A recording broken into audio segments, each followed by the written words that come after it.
and then You for got to get the yourself. souvenir popcorn bucket as Yeah. well. Oh, those are okay because they're just Yeah. circle and it's just sort of pictures, Yep. and they're a reasonable price compared to Disney. Yeah. But Yeah. might be one of the only few people that still buy Blu-rays and stuff. I enjoy them. Keep it going, John. I'm gonna continue doing it. We have our movie collect. We don't buy as much as we normally used to, but we still buy our favorites. But like.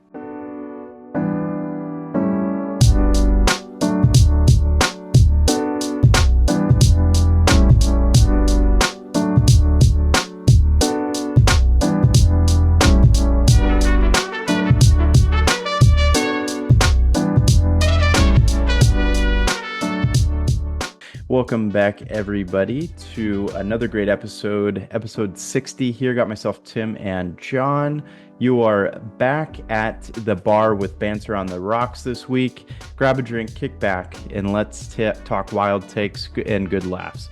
Before we get going, if you're tuning in with the show, tap the follow button on Spotify or Apple Podcasts and smash that subscribe button on YouTube. It's free, it helps us out, and keeps the banter flowing each and every week. And first order of business, we want to talk about our brand ambassadorship. We are brand ambassadors for Find the Good brand, and Find the Good is focused on the good and building a community of people who want to help find that good. For all purchases, Find the Good gives back 10% to Mental Health of America organization. And when you order, be sure to use promo code BANTER805 and you will receive 10% off your purchase. That's 10% for you and 10% back to mental health. And be sure to use BANTER805 for that 10% off. The mission for Find the Good is simple. Find the Good is here to get you through the bad days, the breakups, the ups and downs, and whatever else stands between you and a smile on your face. Today is Tuesday, October 21st, flying through this month. And on today's episode, we will discuss banter takes, then jump into MLB postseason. The World Series is set, and NFL Week 7 recap, and of course, much, much more. And to get us going here with banter drinks of the week, I am still on that high noon kick, John. Really contemplated actually going with just like a straight black coffee this week, but didn't have enough time to kind of brew that here at the end of For the night. that, yeah. Man, I was worried I will not fall asleep. So high noon it is. Pineapple flavor this time around. Hmm. Put it on the rocks. It's been hot actually, Nice. randomly. It was raining last week. Now it's hot today. So yeah, no, it's good. Nice. That's good. No, yeah, like I say, we're getting Hawaii ready, vacation ready, so trying to Mm-hmm. keep it healthy. I'm doing the same, still on my little fast. So sticking with water Ayo. today. I'll say I don't feel like I've lost like lbs, but I feel like my stomach's getting shrinking, so as Hmm. long as I feel good and clothes, I'm okay with it. That's what Hey, matters right now for Hawaii weather. that's it. So They say muscle weighs more, John. they So, do. if you're pumping iron, taking Yeah. protein, Yeah. that's where it is. Yeah, it should be good. So, and then also another quick thing, want to shout out SALUD. Quick shout out to them. Uh, Hold it up to the camera. They sent us some free samples, so shout out to them. We've been sipping on this during the show. You've heard me talk about it. You've heard Tim talk about it. We sip it at work. And they just really do hit well. Tastes good. It's very clean ingredients. It's refreshing and it actually, like I say, it tastes so good and it doesn't have all those like that junk that soda and other things have. So, this isn't something we're getting paid for. We're honestly, I just enjoy sharing stuff we actually like and we stand by. We love Tea Salud. So shout out to them. Check them out on their websites. They're on TikTok, Instagram. Buy some at your local store too. I think you said you bought it where Target or Target. Oh yeah. yeah, they're Big at your box. local Target. And if you guys are on TikTok, on our TikTok page and our showcase, you could grab some there for some discounts. So check them out. Like I say, shout out to them for sending some free samples. Appreciate it, and still a brand we're always going to support. Absolutely. And one thing I will say, about the powder mixture that they have Hmm. going into the, water base or something Yeah. like that. Um, really, really good. I feel like it blends really well because I've had some powdered drinks where it's like Hmm. almost has like a weird crunch to it, and it's like that's not blending well. Yeah. And this really does. I feel like it Yeah. liquefies super well. It's clean, Hmm. and it doesn't feel like you're gonna choke on any powder when you drink it. So, and Yeah. most of all, it does the trick. It's refreshing. I've had their Hmm. energy packets, and it's a good boost after like lunch or something Yeah. like that. So, Yeah. yeah, really good No. product. Yeah, really good product. So shout out to SALUD. But we'll continue on and we'll go into our banter takes, and as always with our show after our banter drink of the week, we go into TikTok live. We're on there for everybody to join us in the moment, comment, banter with us. Um, but yeah, we'll be going live. But our banter takes, if this is your first time, if this is your 60th time here, our banter takes are takes that we share with each other. We exchange them. You know, we don't know what they are prior to the show. We haven't seen them before, and we're gonna defend them. These are our takes that we're gonna roll with. Tim's giving me mine. I'm giving Tim his. And, sometimes we get a lot of chaos out of it. Sometimes we get some good conversations and go into some weird tangent conversations. Some of them are outrageous, but they're all guaranteed to keep you guys engaged and even stir the pot. And we're going to roll with it until they're proven right or very, very wrong, which I'll say we always get proven right. We're always correct on all our takes, no matter how much you guys hate on us.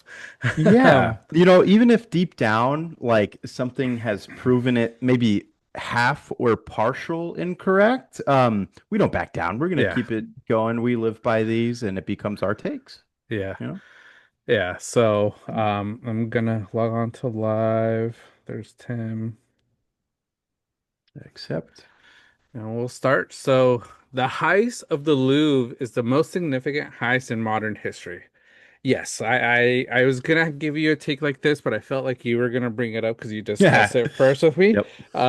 But a great conversation, and I think it is one of the biggest heists in most significant heists I've heard of in recent history because they took so much jewelry from the Louvre, which I don't even know how.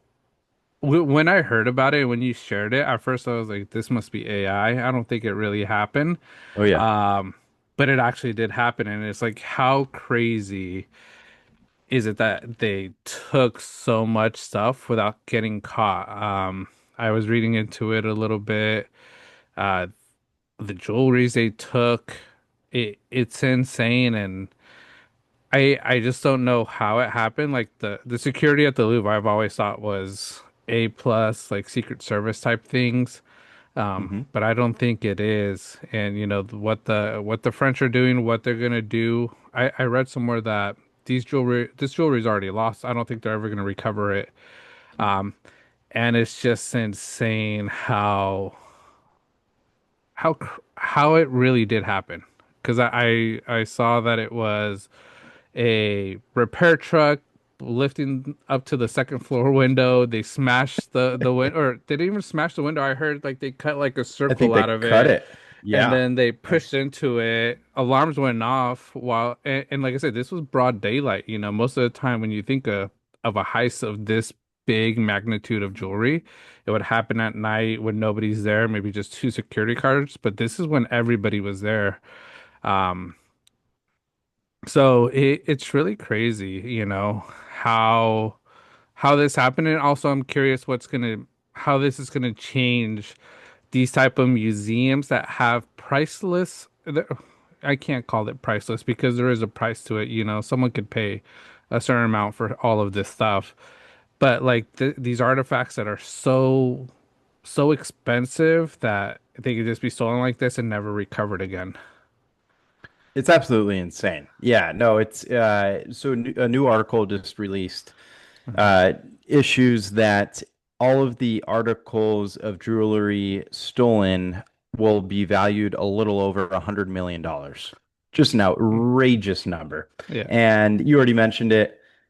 they're not getting this back. No. God knows where it'll end up. I'm sure, black market deals are going like crazy right now, and then it just becomes like a hidden gem for some ultra Mm, rich, billionaire somewhere. And the way they did it was just crazy. The ladder truck going up to the second yeah. floor, cut a little hole out of a window. You go through that window, you start sawing through, the glass covers. Hmm. And what they ended up taking was 8 pieces of the collection of royal jewelry. And crown diamonds, including a royal sapphire necklace, a royal emerald necklace, and matching earrings, a diadem worn by Empress Eugenie, the wife of Napoleon. Mm, So just crazy, mm, hmm. heist. It seems Yeah. like something straight out of a movie. And with that, because this takes place in France, Hmm. cue the photo of Bon Voyage from The Incredibles. That's exactly what I thought of the entire time Yeah. reading this. Just crazy though. Like Hmm. just they did it at, I think 9:30 in the morning. Yeah. People obviously around. I heard a lot Yeah. of people were really bothered because they weren't able to go see the Mona Lisa because they shut everything down. So they're really pissed that they couldn't Oh go and yeah. continue on their trip.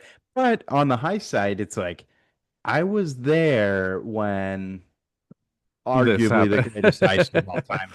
So, Yeah. or one of them. Obviously, there's been Hmm. several crazy ones.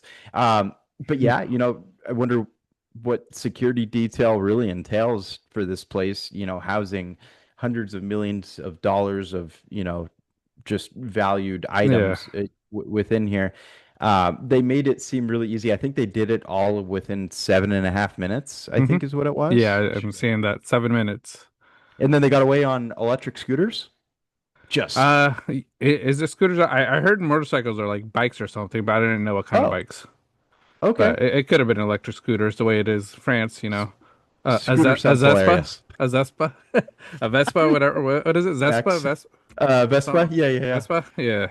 Max Yeah. speed like 45. Just Yeah. getting out of there. Going through the tunnels, like, it's crazy because yeah, when I hear when you shared it, I first thing I really thought about was just Ocean's 11, all the ocean movies. It's exactly a page of that, and I'm just like, did the movie industry give these thieves that idea of how to do it? Because, when you hear about it, four men stealing that much jewelry in 7 minutes and not getting caught and having a clean getaway, where are the cameras? Is this maybe a film that we don't know about and they're just making it look real life?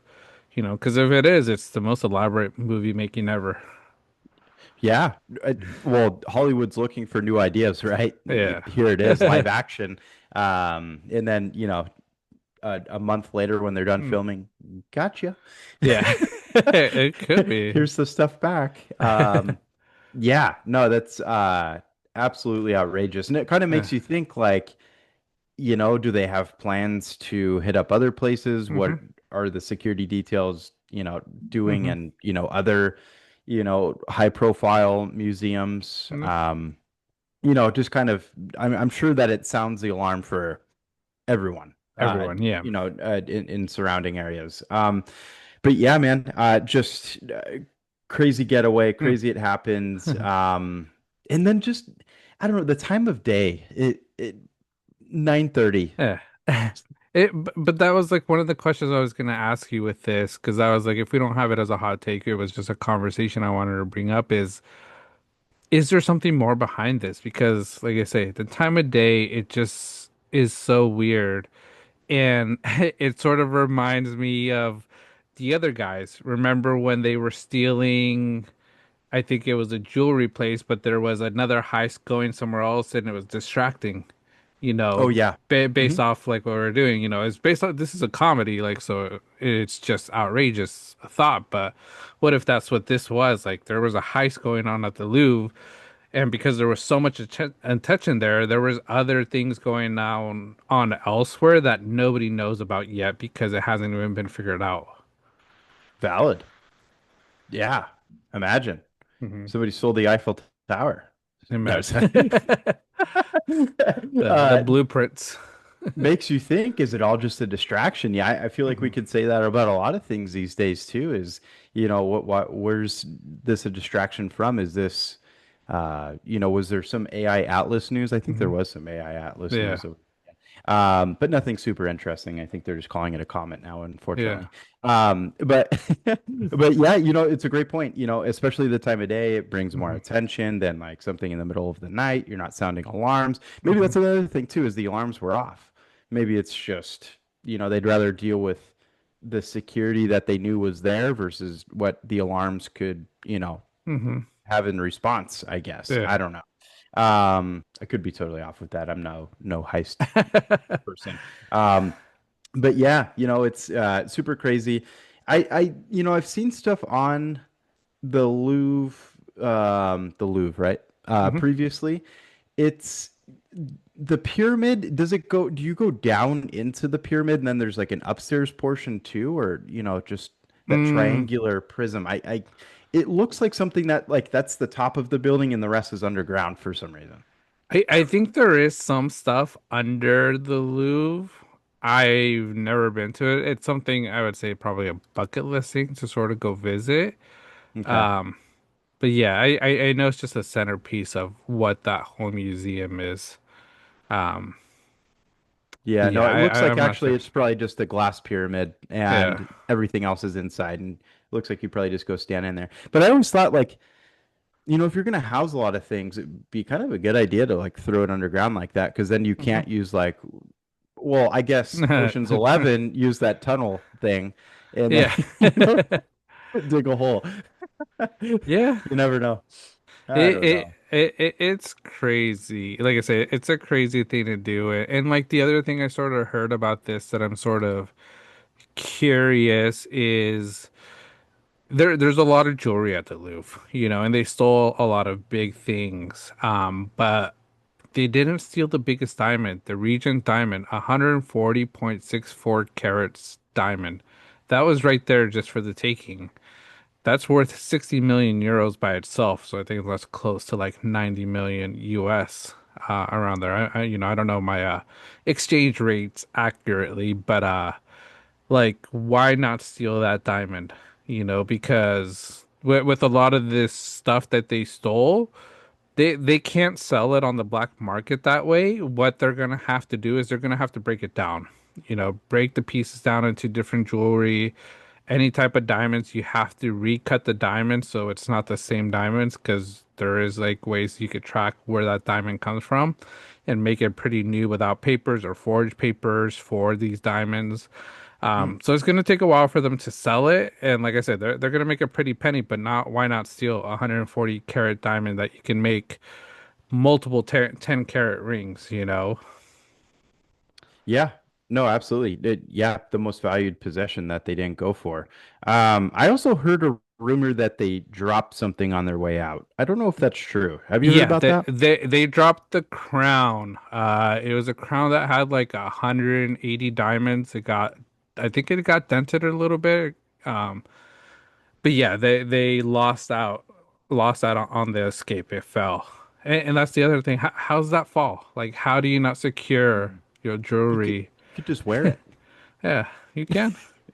Yeah, You know. just throw it on real quick Yeah, on your way out. it's almost like I say, I love the Ocean 11 movies, all the ocean movies, the heisting. I never thought something like that was actually real. I thought it was make believe, but like the most recent one, I think it was Ocean's 8 with Sandra Bullock. It's where they're at the Met Gala and they steal a diamond necklace, a Cartier necklace, and the way they get it out without people noticing is like they put a fake one on the person that's wearing the real one, but then that real diamond necklace, they break it up and make pieces. They make earrings, other necklaces, bracelets out of it. And Mhm. that's how they sort of sell it. But it's just like, you know, how do you lose a diamond on the escape? How do you lose some sort of jewelry like that on the escape if that's what your main goal was, to rob this place? It's insane. Yeah, does that kind of put a damper on their skill set a little bit in your eyes? Like, oh, It would be. I'd put them, I would have put them at a 10 out of 10 for this heist. But Mhm. that little drop right there probably puts him at like a 7.5 because, like I say, you lost a big piece, a crown. Yeah, -2 points for the fumble, Yeah, fantasy rules. yeah, Makes sense. Yeah, no, it's uh, that's legit. And then yeah, it's a little sloppy. A little sloppy. mm-hmm, Could have been better, but they still made out with a mm, decent amount of stuff, honestly. Yeah, they yeah, even mentioned in this article I'm reading on the BBC that it's a race against time because they're talking about how, crowns and wearable pieces like that can be broken up, mm-hmm, like you mentioned, and kind of sold separately. So, yeah, which very well they might do. mm-hmm, That's a crazy yeah. fact of it as well. And then they did so I read 4 minutes inside and it was two scooters waiting. But what is a scooter in Europe? Is it like a Mm. Razor scooter or are we I, talking like you said a Vespa? I think it's a Vespa. Let's see, scooters in Um, Paris. I'm gonna Google I don't it. know, something about like just imagine it's just two guys on an actual like standing Oh. scooter and then these guys come down like hold on to them and then take off like that. So they Uh, rent out scooters, electric scooters, like mhm. but the other ones I see are like the Vespas. Got it. Yeah, that Yeah. makes a little bit more sense. Still, I Hmm. don't I don't think either way you can look very cool on your way out. I'm sure obviously Oh, they're not worried about that, but like yeah. I don't know, Italian Job. Their Yeah. escape was in really souped up cool Mini Coopers. Yeah. This a scooter, a Vespa, hey, But shout out Vespa drivers though, pretty yeah. cool. Yeah. But nah, Do you think it was the whole plan though to sort of blend in and nobody was gonna suspect someone on the Vespa? Because like I said, we don't know if they changed their outfit because like I saw some videos of like everybody running out of the museum because the alarms were going. So it's like, how about if they blended in with everybody and then they found their scooters and just went on a scooter like, hey, it's a normal day. We're just driving in France. valid. Good point. Yeah, put on your little hat and then, Hmm. throw the scarf over your neck and just take Yeah. off. That makes sense. Like, Yeah, yeah. blend in. No, no, yep, Yeah. maybe that's it.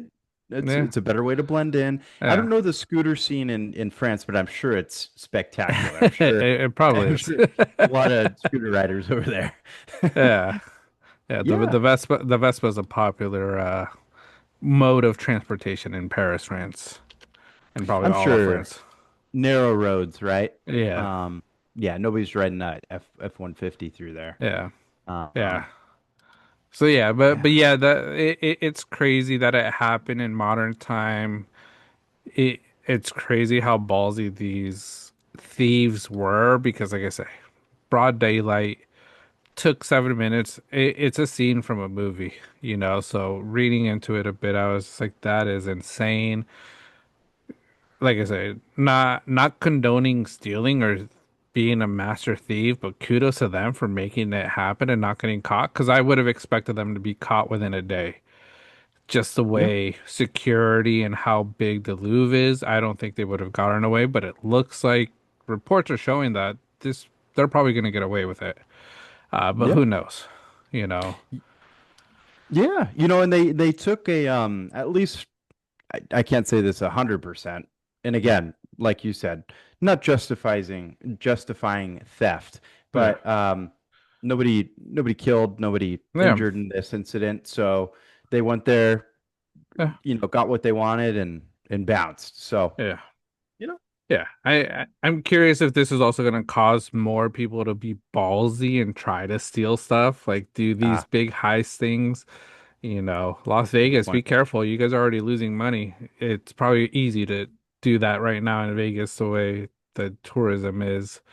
Um, but like I say, it's all these oceans movies. People are watching it, getting ideas, and there's some creative people, but Mhm. yeah, it's crazy. I thought it was cool.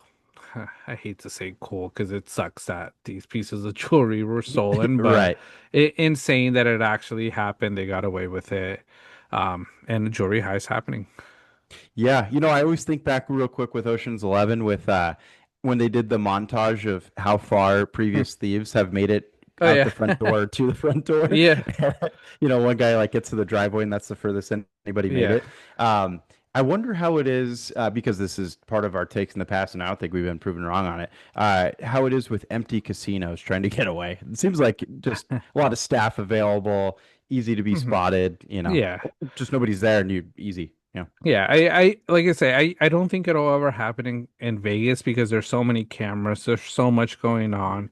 But like I say, I would have expected the same from the Louvre, so that's why I'm curious. How did they do it? Are we ever going to get reports of them figuring out, okay, this is exactly how they did it. This is how they got past the cameras. This is how they got past security. Because like I say, it's mind-boggling that it occurred at that place. Like if it was a small mom and pop museum that had this jewelry, I'd understand because like I Yep, say, security-wise, they probably don't have the money to have the top-notch security crew in there. But the Louvre, like you have the city of France and the royal guard or whatever that could probably go in there and protect it. And they got through them 7 minutes, nobody hurt, like you mentioned, easy. crazy. No, you're exactly Yeah. right. I guess it's the world's most visited museum as well. Yeah. So Yeah. yeah, I'm sure their planning will change going Yeah. forward. It'll change. So, but we'll wait to hear more because, like I said, I think it's curious. I'm interested in more. Um, Yeah, you know, I'm curious to see what comes out of this in the future. we'll update. Yeah. We'll update if there is one. Yeah. Okay, got my take here. Kansas City acting like they're back after beating the Raiders is wild. Let's relax. That was a warm-up game, not a statement win. I couldn't have said it better, quite frankly. This is the most reliable, best take that we could have after, this past week overall in football because I think now that Rashee Rice is back and I just think Chiefs fans are absolutely on their high horse and they are not backing down. We've seen it in commenters this past week. And hey, root for your fan. I would never take your team. I Hmm. would never ever take that away from you. You guys are relentless. You guys enjoy just this little time you're having, this non-dynasty, hey, some years we'll make it, some years we won't, kind of mentality, and it's all good for you guys. But at the same time, there's a big difference between, right now, what are they now? 4-3? Hmm. Or yep, 4-3 with a winning record. They could have realistically been 3-4 because of that Detroit game, in my opinion. I Yeah. feel like that Detroit game, zero flags thrown. I know your argument is, oh, two declined penalties. Like, dude, those declined penalties obviously were like just a toss in there. Hmm. Like, the refs trying to mix it up a little bit. Oh, yeah, they'll Hmm. probably decline this one 5 yard penalty versus the 10 yard catch. Yeah. They'll decline it and then, we're fine. Um, and then, just that Goff touchdown that was called back. Yeah. And, that's a big deal. 75 seconds before they threw a flag. And you Hmm. cannot throw a flag on a review. So Hmm. if you didn't make the call on the field, I don't care if the determination that that was the correct Yeah. call because of the motion with Goff, they didn't call it right after it happened. And Hmm. I feel like there needs to be a time limit of when you can do that. And then even Dan Campbell going on a talk show afterwards, and it seemed like he very tight-lipped about some stuff going on with New York and the main feed from the headquarters. Very odd, very suspicious. Hmm. I don't like it. And again, big difference between that game and then you could possibly be 2-4 versus the 3-3 you Hmm. made it out and then you go and take on a cupcake team like the Raiders and shut them out. It's like whoop-de-doo. Like Yeah. team is just they're nonsense right now. The Raiders are garbage. It's really bad. So glad you guys are thrilled about that. But the Chiefs are still not a good team. Like Hmm. overall, the running game, trash. The wide receiver, perfect game for Rashee Rice to come back, honestly. Like it Hmm. is. Like, they made sure everybody knows he's back. They probably overly targeted him this game. And just kind of went about their business that way. Good for them. I not really a statement Hmm. win, whoopsie doo dah day. But hey, you guys still have the Broncos. You guys still have a pretty good Chargers team in there. Herbert needs to kind of get it together. Um, but yeah, let's tone it down a bit because I think the markings of, what the Chiefs are and the favoritism that goes on in the league is very evident. And, I brought this up with the commenters too. If there is enough, I don't know, talk about it, why a college like UTEP doing a complete study on it Hmm. and finding out that the Chiefs truly are favored in Yeah. penalty, I believe it was yardage was the biggest Yeah. discrepancy. Hmm. It's It's accurate. proof is in the pudding. Like, Yeah. come on. Like, they wouldn't just do this if there's no news around it. Yeah. Yeah, and when you told me that, and I read that comment, and, I forget his name, Phil, I think it is, a commenter that's sort of Phil, going back yeah. and forth. With UTEP, it's just one data analyst at UTEP. Well, yeah, no, he's a data analyst at UTEP. That's a prestigious college. It's not Moore Park College, it's not Ventura College, and nothing against those colleges. I went to them, I Hmm. participated in them, and they helped me get my psychology degree, but Same season. you can't say it's not valid. If that's not valid, I told you in the text, everything Pablo Torre is doing right now, throw that shit out of here. Don't be talking about the Clippers. Don't be talking smack about the Clippers because Pablo Torre is not. He is educated. He is a sports guy, but he's just investigating. He's doing more digging than what we would do, and this is what that UTEP guy did, but with data analysis, which is not something Pablo Torre is doing. He's just finding reports, finding documents. So if you're not going to credit this UTEP guy, don't credit Pablo Torre and throw out everything he's saying about the Clippers, saying about, I think he brought up stuff about the Mavericks and stuff out as well. Hmm. But this, like, Casey, going back to Casey, we could talk Pablo Torre later. The Casey stuff, like, I've looked at so many things. Everybody's on the Chiefs right now. They're all just riding this Chief coattail because the Chiefs are back. The Chiefs are back. That's all I hear this week. And I'm like, yes, they might most likely they will be back because they have Rasheed Rice, they have the red and white stripes behind them now. But they beat the Raiders by 31 to nil. They should have beaten the Raiders by way much more because the Raiders, like you say, are hot garbage. They're a horrible team. They should have done a lot more in that game than what they did. And it's just so wild that everybody thinks they're back because of this Raider game. There's so much showing that they're still gonna struggle. Um, like I say, it's just so tiresome. Like kudos to you, Chiefs fans. I think we've said it here before. Roll with it. Be happy that your team's winning. Deal with all the shit talking everybody's doing that we're doing because it's gonna happen. I can imagine all these Chiefs fans when the Patriots were doing it, they were all complaining the way everybody's complaining about the Chiefs right now. So it's just part of the game. Deal with it when it's your team. I wish it was my Ravens that we were getting this type of treatment and everybody was talking smack about it. We were winning Super Bowls. I would enjoy it. I would just be basking in the glory of it, not being so defensive and so butthurt about these takes when honestly they're all true. Um, it's crazy, but but yeah, the Chiefs winning against the Raiders. If they would have scored a touchdown, that would that have mean they failed? That they're a shitty team? Yeah. Yeah, because I mean, especially over the last couple of weeks, like I feel like just, a number of teams, Mhm. anybody can really make the Raiders look terrible right now. Yeah. Like it's not a hard task. And then, quick little thought here on the Raiders too. Pete Carroll, after the game, said he didn't expect that outcome.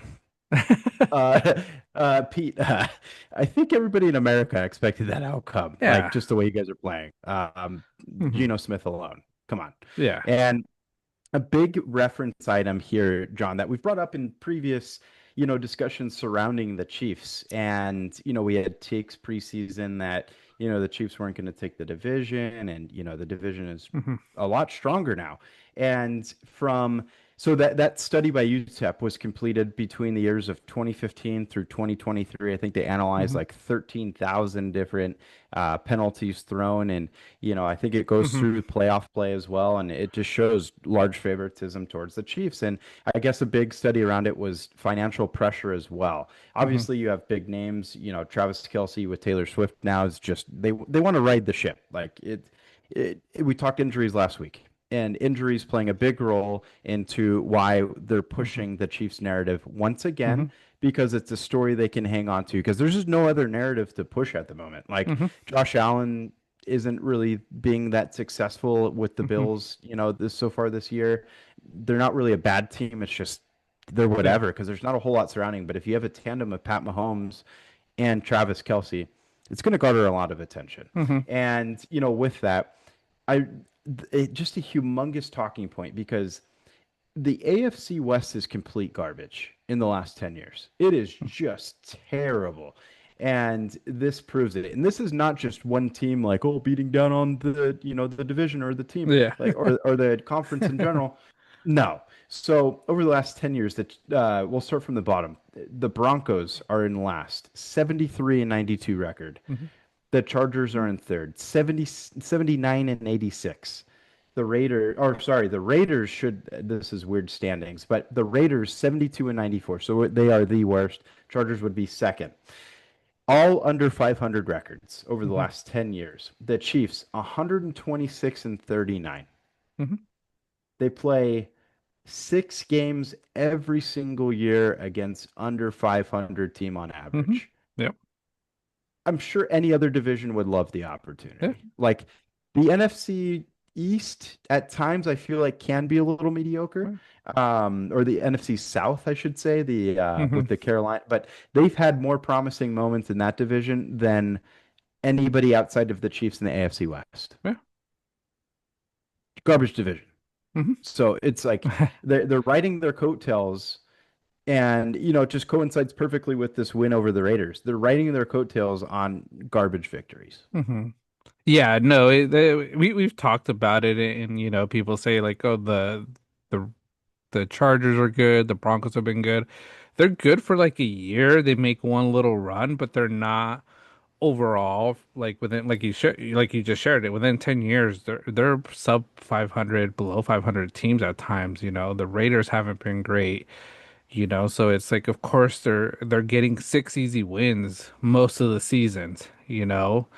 Of course, they're always going to be a playoff team. And then, like I say, the AFC, they in the playoffs, like I say, shout out to the YouTube guy that did a study. I'm curious if you could do a study on the Chiefs in the playoffs and the calls they get against the like for them and towards against them to help them win games. Because I feel all the games I have seen in the playoffs that have included the Chiefs, there's always been a lot of questionable calls for them to support them and help them win. The big one that I always remember is the Super Bowl against the 49ers. And like, not trying to be a 49er lover because you're a 49er fan. It's just some of the calls were so obviously bad that I was just like, man. And same with against the Eagles when they beat the Eagles 3 or 4 years ago. Some of those calls were horrible that benefited the Chiefs, gave them life, that would have just taken the air out of them and made them lose the game. So it's like there's so much evidence that you don't need to be a UTEP data analysis. You just have to have eyes and have the reality of it, And like I say, Chief fans enjoy it because, like I say, you won. Like I say, people are gonna talk smack, but hey, yeah, you have a Super Bowl from it. But like denying it, don't deny it. Just be like, yeah, hey, we got lucky, we got the calls, and hey, but we're winning, and that's all that matters. And yeah, as a fan, that's what you care about your team. You just care about them winning. Yeah, no, exactly. Yeah, they can be happy about the winning Hmm. all they want, but from things like offensive line offsides, like Hmm. those 49er Super Bowls, Yeah. like Bosa on the end, Yeah. the amount of like just false starts that the Chiefs offensive linemen Yeah. did is just outrageous. Like it was Yeah. so obvious the entire game, but the Chiefs probably had the mentality of like, oh, they're not going to call it every time. Hmm. Seattle with the Legion of Boom had that same Hmm. mentality back in the day. Oh, they're not going to call PI every time. They're not going to call Yeah. defensive holding every time. So they would just keep on kind of Yeah. doing it. And probably the same mentality with these guys. And a lot can be said even about the Eagles doing that Hmm. same thing with the tush push. There's a lot of, talk Yeah. about their offsides with their own line, but Yeah. and then just look at I feel like we finally saw it last year too, John, where it wasn't necessarily like a narrative change, but it was a good change to see that, the Chiefs honestly didn't seem to be overly favored with play Hmm. call or penalty calling, last year Yeah. altogether. Like, they played like a team that, didn't have a whole lot in Hmm. them and was up against a team that was just far superior, Yeah. and they weren't riding on the coattails of the referee calls because that's exactly how they even got there in the first place. Hmm. That was probably the worst. What would they go? 15-2? I think so. That was probably the worst 15-2 team I've ever seen in my life. Hmm. If Yeah. you put them up against that, let's compare them to that undefeated Pats team back in Oh, the day. They would have annihilated yeah. that Chiefs team. It's Yeah. that was such a weak 15-2. Hmm. And the But Eagles showed how bad of a team they were, the way they exactly. dominated in the Super Bowl. And we called it, like I say, if you were listening to us last year during the NFL season, we mentioned it. They're the worst best team because they kept on getting wins. They were getting lucky so many games. I think they had the most one score game wins out of all these teams. Like I say, if it would have been the opposite way, they wouldn't have made the playoffs. They wouldn't have gone on that run, and been in the Super Bowl. So it's and like I say, the Chiefs with Rasheed Rice. I'm a Rasheed Rice fan last year because he helped us towards this fantasy win before his injury that Patrick Mahomes took him out. But what I dislike about this year is I don't know if you've seen his little hype video of him coming back from, and in Yeah. my head I'm like, dude, you didn't come back from an Achilles injury. You didn't come back or you did come back from an Achilles injury actually, but it's like I think it was you ACL, or right? his ACL, yeah, whatever it is. But it's like you could have done that video at the beginning of the season, but you're not. You're doing it week 6 because you made a stupid mistake that got you in trouble. Like I said, don't be putting out a hype video when the reason you're doing it so late it's not fully because of injury, it's because you should have been in jail, for possibly hurting other people. So it's just sort of like he shouldn't have done it. I sort of dislike that for him, but overall he is a great player. I'm gonna give it to him. Fantasy wise, great player. But yeah, but these Chiefs, I hate always talking about them. They get annoying. Kudos to them for winning, but like the other thing with the penalties, the one video I've seen a lot recently, and I don't know if you have, Tim, is I think it was 2 to 3 years ago, Patrick Mahomes complaining to the referees about the offsides call that lost him the game to the Bills, where he was like cussing out the ref, like trying to fight the ref, fighting, like running towards him, getting angry. And I'm like, dude, it was an obvious offsides. If you look at the replay, I think it wasn't Brown. It was Xavier Worthy. You could see he was Yeah. offsides. Like what do you want them to do? Not call it just because you're Patrick Mahomes and you guys are the Kansas City Chiefs? Like that was the correct call. Don't be saying like bad call, you're ruining the game, like and complaining and then when going to handshake Josh Allen saying like, "Oh, that's a horrible call." That's just shitty sportsmanship. You're just a sore fucking loser. Yeah. Well Straight up. said. Child. Like Yeah, like that's come on. childish behavior. Yeah, when the game's over, like, and to your biggest competitor, not saying great job, like good win, whatever, just moving on. It's like you're complaining, like, oh, horrible call, can't believe that happened. Like that's just so dumb. That's why I dislike at times Patrick Mahomes because he's just he feels like he should get everything. Yeah, no, absolutely. Because he's had it his way so much in this Hmm. league. He's been like the poster child of the NFL for years and years. So when Yeah. something doesn't go his way, he gets pouty Hmm. about it, he gets Hmm. annoyed, blah blah blah. But Yeah, that's the perfect reference, and then kind of, what a sour look on his, just that entire conversation he had with Josh Allen. It was Yeah, just awkward bad. and weird. Yeah. Yeah, it was totally unprofessional. Hmm. And, just that. And then, I've seen a ton of videos recently on the ball spinning celebration. Then, Hmm. he did it right towards the defender. Then he points at him right Hmm. after. And then JSN just did it and got penalized instantly for it. Yeah. So it's like, okay, favoritism again, I guess. And then Hmm. that Kelsey air quotes catch, if you want to call it that. Hmm.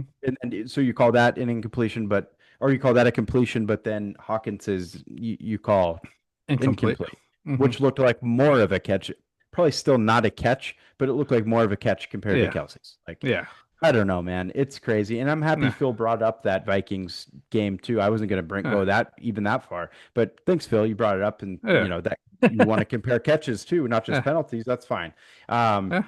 but yeah, and then I'm also looking at this 31-0 game, John. This No. was just a really garbage ass performance by the Raiders. Like they only sacked Geno once. Geno had a Really? Okay. terrible QBR because he Hmm. threw for 67 yards off of 16 attempts. They ran the ball horrendously because the O line is garbage. Yeah. And they only turned the ball over once. And it was a late in the game Kenny Pickett fumble.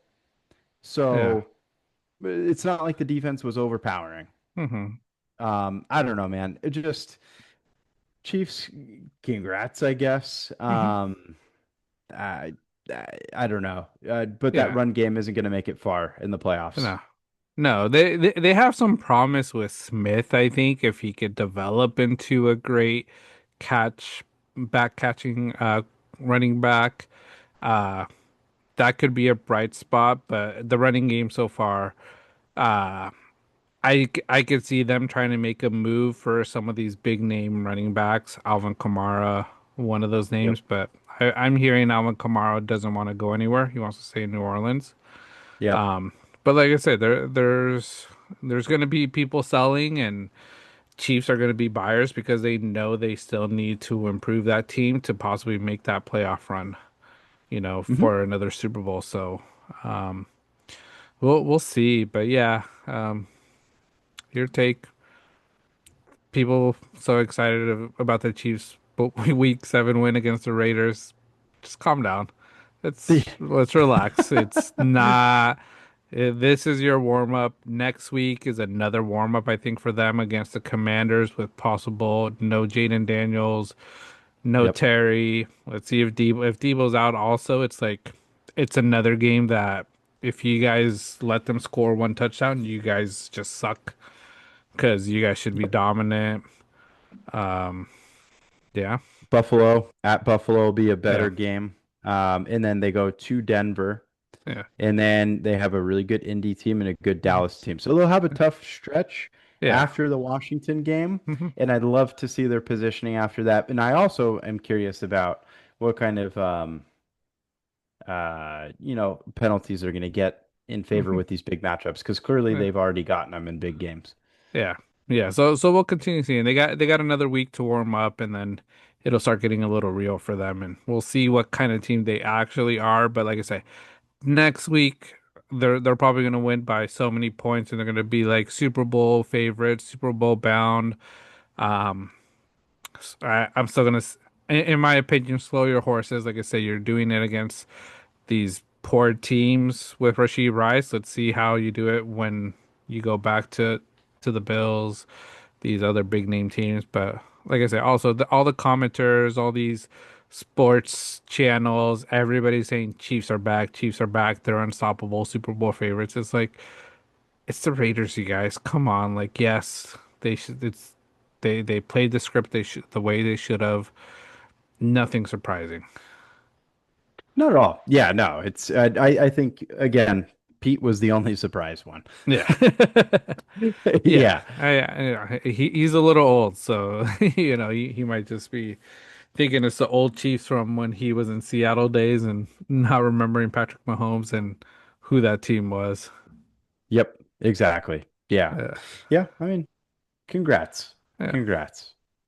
Awesome. All right. Well, here's another take for you, Tim. Some, another conversation starter Okay. with some things going on. The so-called streaming wars are over. It's now just about consolidation and bundling and not endless competition. Streaming wars with Netflix, right? Hmm. And everybody, yes, that's exactly what it's turned into is it's there's not as much competition as, it's just, you know, trying to figure out like either, are we going to have the next gem here? Are we going to Hmm. buy into the next gem that, turned into Demon Hunters, for example? Hmm. Or are they going to take over, a movie franchise and start getting more opportunities that way? Disney Plus has capitalized on all of Hmm. their products really Hmm. well. Was kind of gifted that. Netflix obviously signing big deals with guys like Adam Sandler kind of Yeah. locks in on stuff like that. Was it Apple TV that had the Seth Rogen The show studio. recently? The Hmm. studio, Peacock taking advantage of The Office and all of its reruns. It's Hmm. like, each one kind of has its main staple. HBO Hmm. Max, they get like, things like Hard Knocks or, Hmm. some good shows here and there. And then obviously, Hmm. great, well-known movies after a while. Yeah. But everybody, kind of has their own staple, kind of stays in their lane for, the most part Hmm. until maybe one of these juggernauts isn't getting as much, I don't know, play, with certain products or, Yeah. something happens and, people are just suddenly aren't watching as much of a certain show anymore because it's, turned dry. And then that product maybe gets bought out or something in the future. Who knows?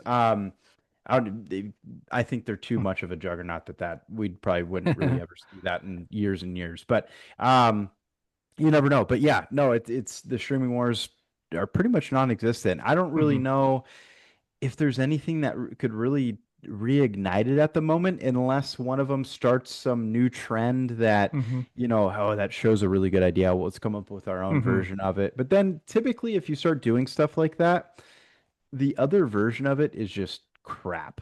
Yeah. So I don't know if it's gonna how that would work. Yeah.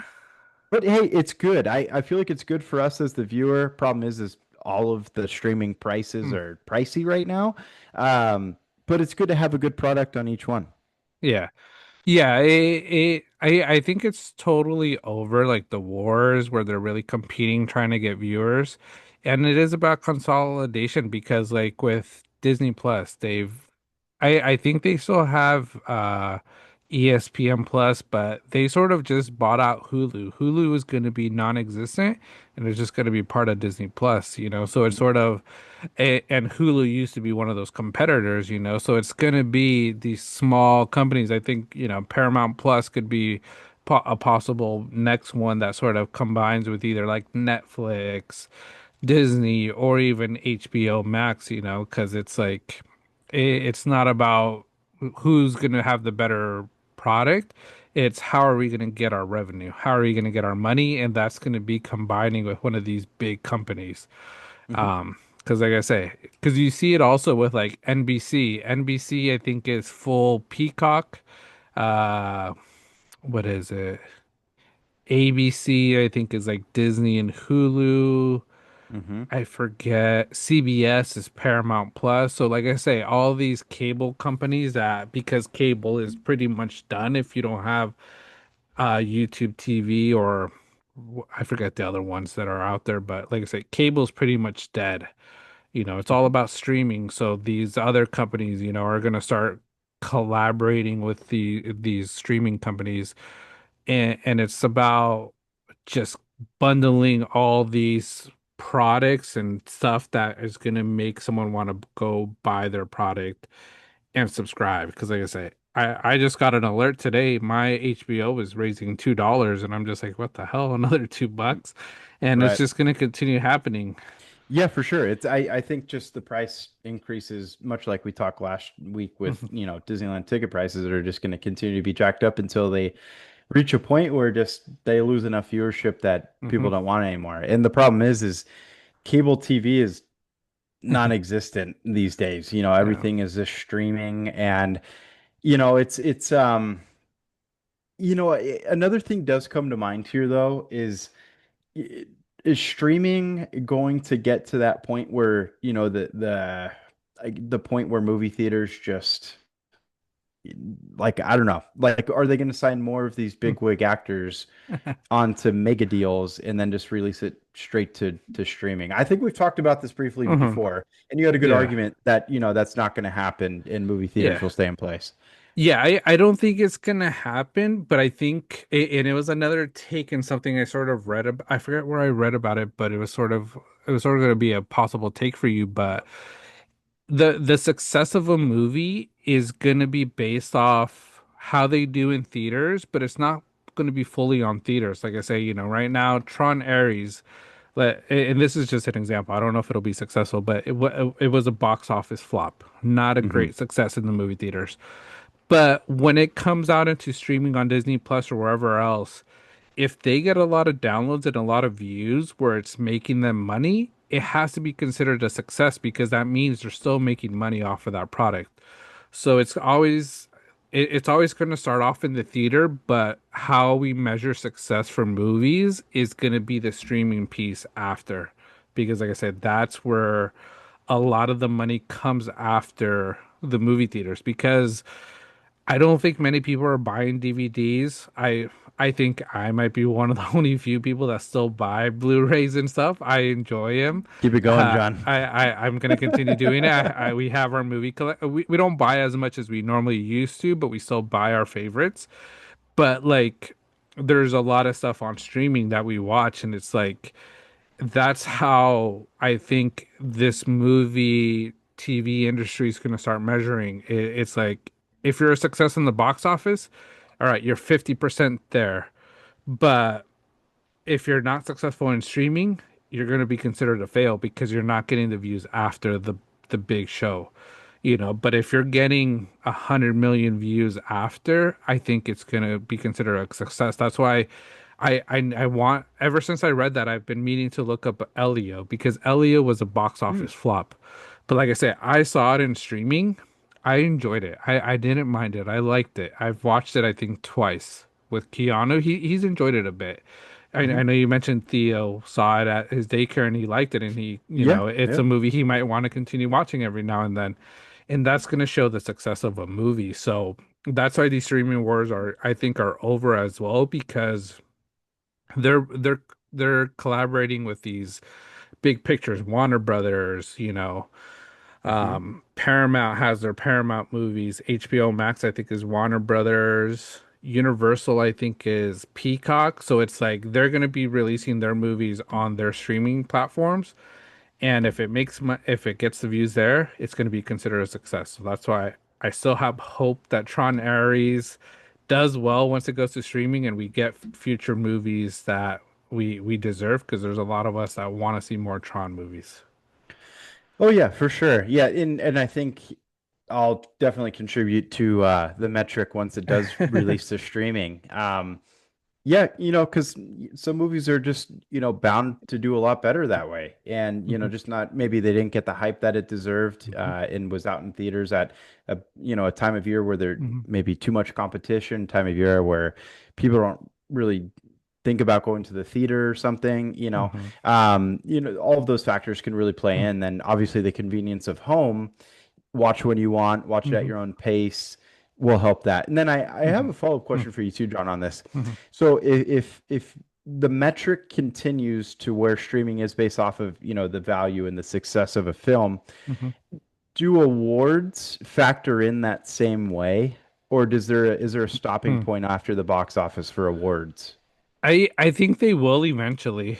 I Okay. think once they see it, they eventually will. At first, I don't think they're going to, but I think in the future because I think it's gonna change from how long a movie's in the movie theaters before it goes to streaming. It, it's gonna make a big difference, and that's what awards are gonna look at because there are some movies that I think only came out on like Netflix and they were still considered award Oh. movies. Because I think to be considered for like the Oscars, you have to be in the movie theaters for a certain amount of time. So it's only a short period of time that you have to be playing in theaters. It doesn't matter how much money you make. It's more about the movie. So I think the runtime of movies at the or not the runtimes because movies could be at the movie theaters for 3 months, and still get some views. But I think what's gonna change is how long after that movie's released in theaters is it gonna go to streaming? I think it's gonna start happening a lot quicker for some of these movies because and especially the movies that aren't making money the way they're wanting to, they're gonna push it to their streaming platform to try to make up whatever losses they have from what they got in the movie theaters. Because that's the only way you're gonna make up some of the loss. Yeah, absolutely. That makes sense. Like imagine, I don't think this is going to Hmm. happen whatsoever, but imagine the Odyssey somehow flops Hmm. in theaters. Yeah. And obviously, this is a film, we've seen it from somebody filming in their backyard Yeah. in the Hollywood Hills and the crazy stuff going on there. But just imagine it Hmm. flops. I'm sure that's a film that no matter what is going to do phenomenally once it reaches Oh yeah. streaming or DVD home video. Hmm. Like I think that there's no doubt it's going to make its money back eventually. Hmm. But yeah, again, I don't think that's going to happen. Yeah. But I think that's a metric that I think they really need to consider because sometimes if you rewatch a film, we do it with music all the time. Hmm. Like there's been plenty of songs I've listened to that I Yeah. think is just crap. Hmm. And then I'll listen to it two or three times more and I'm like, Hmm. you know what? Yeah. Catching a vibe. It's okay. Yeah. And it happens frequently, and I feel like it happens to a lot of different people. Same Hmm. thing can be said about movies. If you get a little bit more of a chance, hey, you know what? I didn't notice that the first time around. This is actually hilarious. Just something I thought about there. And then also, I was actually going to give you another take based off an article. I just forgot to write it down. Is there's some talk about horror films kind of being that last, like, could be the last, not saying it is, but could be the last, like, you know, theater-based film that kind of keeps the theater industry alive, like just horror movies in general, because Hmm. of the audience reaction. Yeah. Obviously, you're on the edge of your seat. We both Hmm. saw Conjuring in theaters. I'm sure there's a big audience reaction in your Hmm. theater as there was in mine. And it just kind of hypes up the film, in my opinion. Like it Yeah. could be a really lousy like horror film, but at certain points you're like, oh my God, it's it just kind Yeah. of gets you going. And I think that you kind of get that more in films like that. Than others. Not saying all, because Marvel, Avengers, Endgame, like, Mhm. the audience Yeah. reaction was bonkers. But yeah, I don't know. Yeah, I do think horror is what might keep the movie, like the theater industry going because I think horror is getting a whole new audience of people that are actually like they're still scared of it, but they're enjoying watching horror movies compared to back in the day where it was just so like they're so gory and stuff, but it's like it wasn't as acceptable. A lot of these movies, they were taboo for some people to watch. There's still a lot of people that think if you watch a horror movie, you're letting demons into your life and stuff. But like, it's a lot more acceptable now. These haunted houses, everybody's going to them now. Everybody's participating in them, and it's because of that adrenaline and those feelings you get. So, in watching a horror movie compared to watching it in your home, whole different experience. Some of these movies it is a whole different experience watching it in theater. So horror is one of those big movies that you have to watch in theaters to really get the full effect of it. And then, like you mentioned, the big box office hits. The Odyssey is going to be one that if you don't watch it in theaters, yes, you can watch it streaming, but it's not going to be the same. Hmm. Oppenheimer in theaters, amazing. That's a movie that, if it gets re-released and you haven't watched it ever in theaters, give it a shot because you will be it'll blow your mind. Inception is another movie. I've, like I say, and that's like an example of a movie that's probably still making money off of me because I watch that probably once every 3 months. I just like watching Inception. I love the score. I love the whole movie, the concept of it. But that's a movie that if I could watch in theaters again, I would because it was just so amazing on the big screen. Avengers Endgame, when all the Avengers came out of the portals, Oh, dude, that the biggest, I think, scene ever, chills. and the biggest reaction from audiences for a movie ever. Yep. So it's like that's what keeps us going back to movies, and the movie theaters. But horror, I think, is one that's going to keep the theaters alive because people are enjoying it a lot more. I think I see a lot more people going to it that haven't gone to it before. Fat Boy, our buddy, and I might be calling him out here, but I think he'll be Uh-oh. okay with it. He was always one that was always scared to go to like horror nights, scared of those horror movies, or like I say, and it's a normal thing to be scared of it. But I saw that Yeah, that's right. he went to horror nights this year, and I was like, okay, so you're getting more comfortable Oh. with the horror, so that shows that it's just like people are stepping out of those comfort bubbles of the horror genre and more open to it, which I think is great.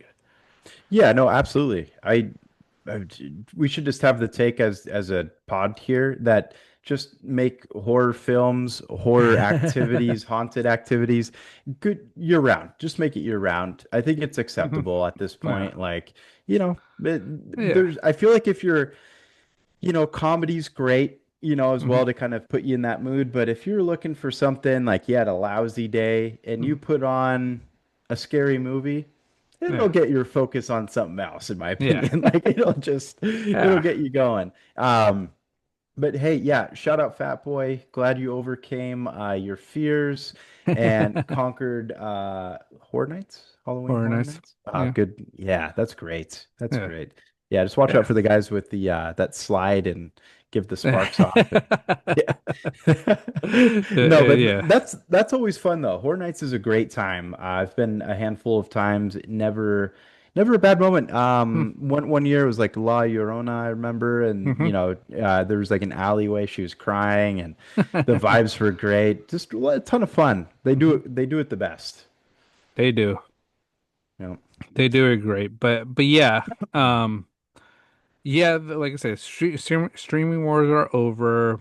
I think these companies are bundling with all the streaming services because it's about finding the way to get the audience there, getting people to watch the movies.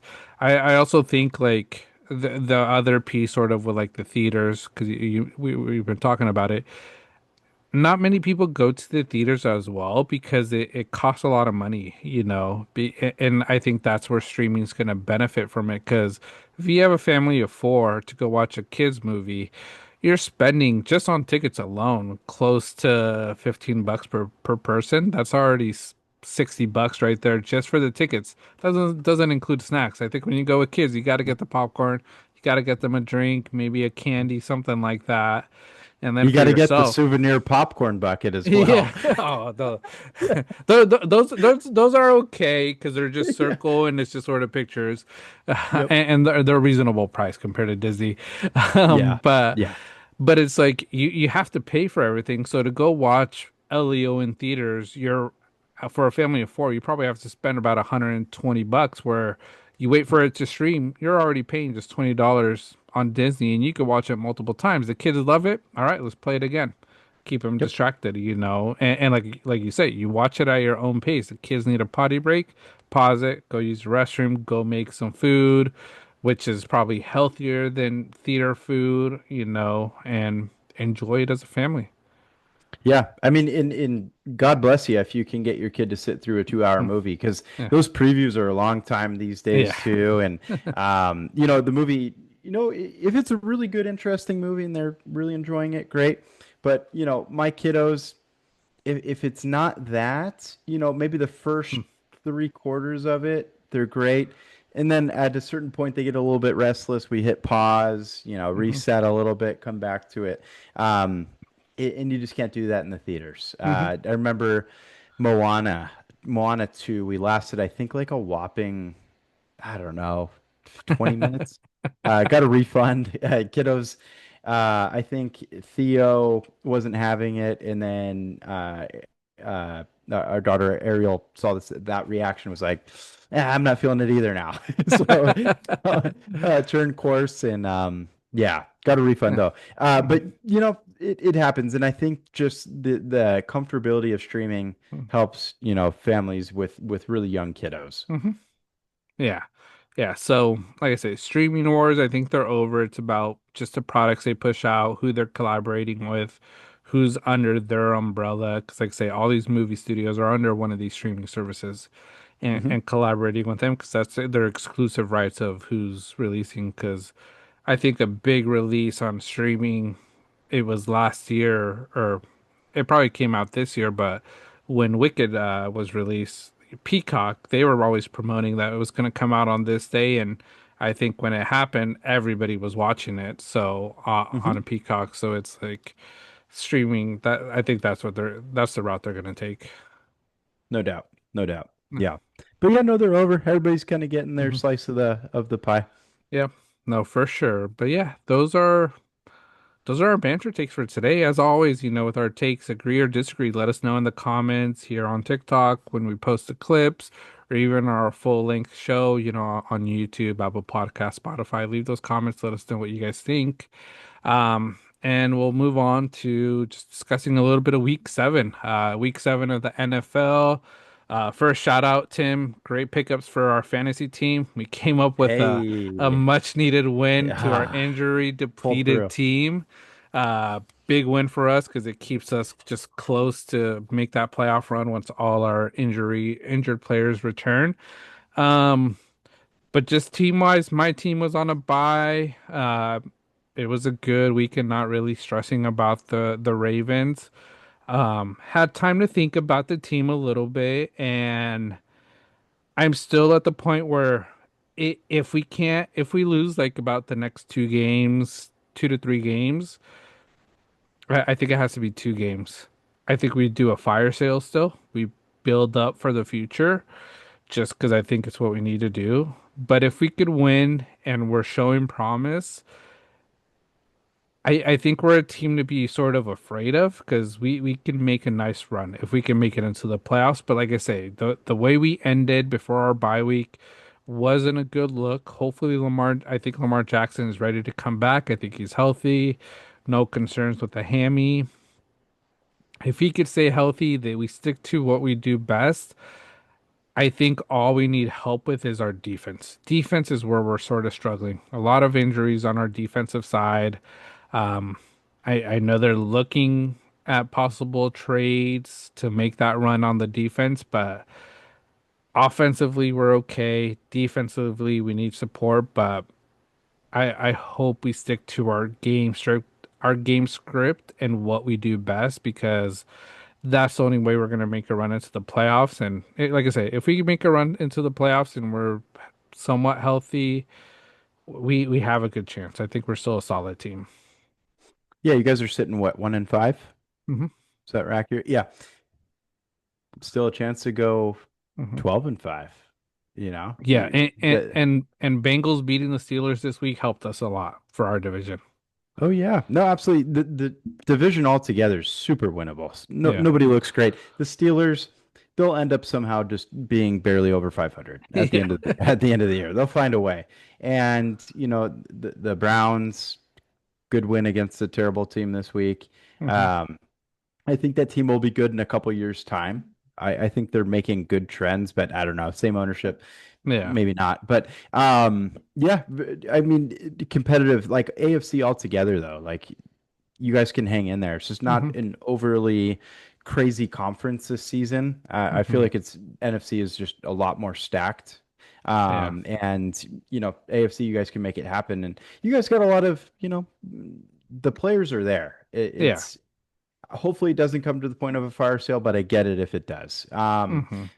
And then just kind of refocus, but I think just focusing on that defensive end Hmm. will just take so much off the shoulders of Lamar, Yeah. altogether. But moving on to my Niners, staying faithful. We are 2-0 since I put this flag up. Love that. Or no, sorry, after the last week's win. So we're 1-0 technically with it, but Yeah. yeah, it's a winning streak. Against the Falcons. Falcons, decent team. Hmm. Held our own. We're obviously without Fred, but Fred's aura, especially George Hmm. Kittle using that same verbiage with when it comes to Fred, just his presence alone. Like that dude is, full cast, Mhm. scootering around, but Yep. just hyping everybody up. Like he's Yeah. just such a great leader. Makes all the difference in the world. George Kittle, first game back, didn't really make any presence. I think he had 2 targets, no catches. Totally Hmm. fine though, because let's ease him back in, especially in a simple win. Hmm. McCaffrey, this is the CMC. Like CMC's just incredible. Over 200 yards from Yep. scrimmage, got his first rushing touchdown, and he got a receiving, or were they both rushing? I forget. I think they might have been both No, I rushing. think they were both rushing, but he got all Yeah. the all-purpose yards, like killed it. Yeah, bunch of receptions, just an absolute beast. If you had him in fantasy, God bless you. That Hmm. probably won your week. But yeah, another week of Mac Jones hanging in there doing his thing too. Defense held up very well. There's a great defensive play at the end of the game. Saul is jacking everybody up. Eddie Pinheiro still looking solid. Hmm. And yeah, Niners all together. We're hanging in there, man. Hmm. Love it. We got to keep it going. And I hope with, there's circulating stuff about like Max Crosby possibility of a trade. With Bosa going down, Fred going down would be a pretty nice addition for us. Hmm. Just saying.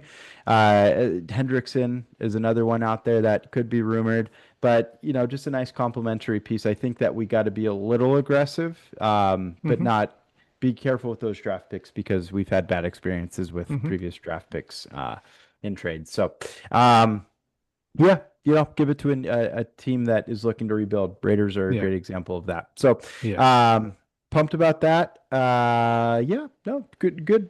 I'll take a W any day of the week, man. Yeah. It's great. Good. I think a good win for the 49ers. Defense, I think you guys showed up, stopping Bijan the way you guys did. Kudos to you guys because, like I said, he's been a machine. Like he's been Oh yeah. unstoppable. So what you guys were able to do with that depleted defense shows a lot. Offensively, I think there's still a lot of work. Mac Jones did what he had to do. This coming week, I think it's going to be another easy one. Texans, talk about the Texans a bit. What is going on with that team? What is happening? It's a great point. I have no idea. They looked so sloppy yesterday against the Seahawks. Like it Hmm. just mediocrity through and through. I Hmm. just I don't know. I don't know what the face of the team is. CJ looks like a hot mess. Some weeks he looks like rookie CJ. Yeah, Other weeks he's just sophomore CJ, and it's just there's no in between. Like there's just yeah. zero consistency. It's a roller coaster ride. The running game is horrendous. Hmm. Just zero support from them. I think I had a prop with Nick Chubb to get over just 19 and a half rushing yards. Got 16. Just like, dude, like That's can't fall horrible. forward one more time. Like Yeah. crazy. Woody Marks, I think that there's, I don't know, some hope with him, but Hmm. just could not get anything going. I think he was like 10 rushes for 13 yards with Yeah. him. Um, Seattle But made him look bad. but that Seahawk defense is really solid.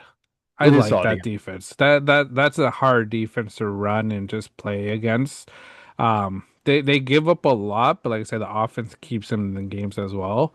But the Seahawks defense, I think, showed what they're capable of being able to stop the Texans. But yeah, the Texans go, I read somewhere Bryce Young is having a better season than CJ Stroud overall, Wow. NFL wise, and everybody was counting out him years ago in his rookie season, and they were praising CJ Stroud as the next big thing, and now look at it, it's the opposite. I think the way the Texans change it, they need a coaching change. Nothing against the coach, but I think it's just the team has no faith in him, and that's what it shows right there. And it always starts with coaching. Maybe all of these coordinators will just make their way back to the Niners. That's another one. McDaniels can come on back. We already got Saleh back. You know, let's get the Texans coach back as well. Like Yeah, everybody can just come on back.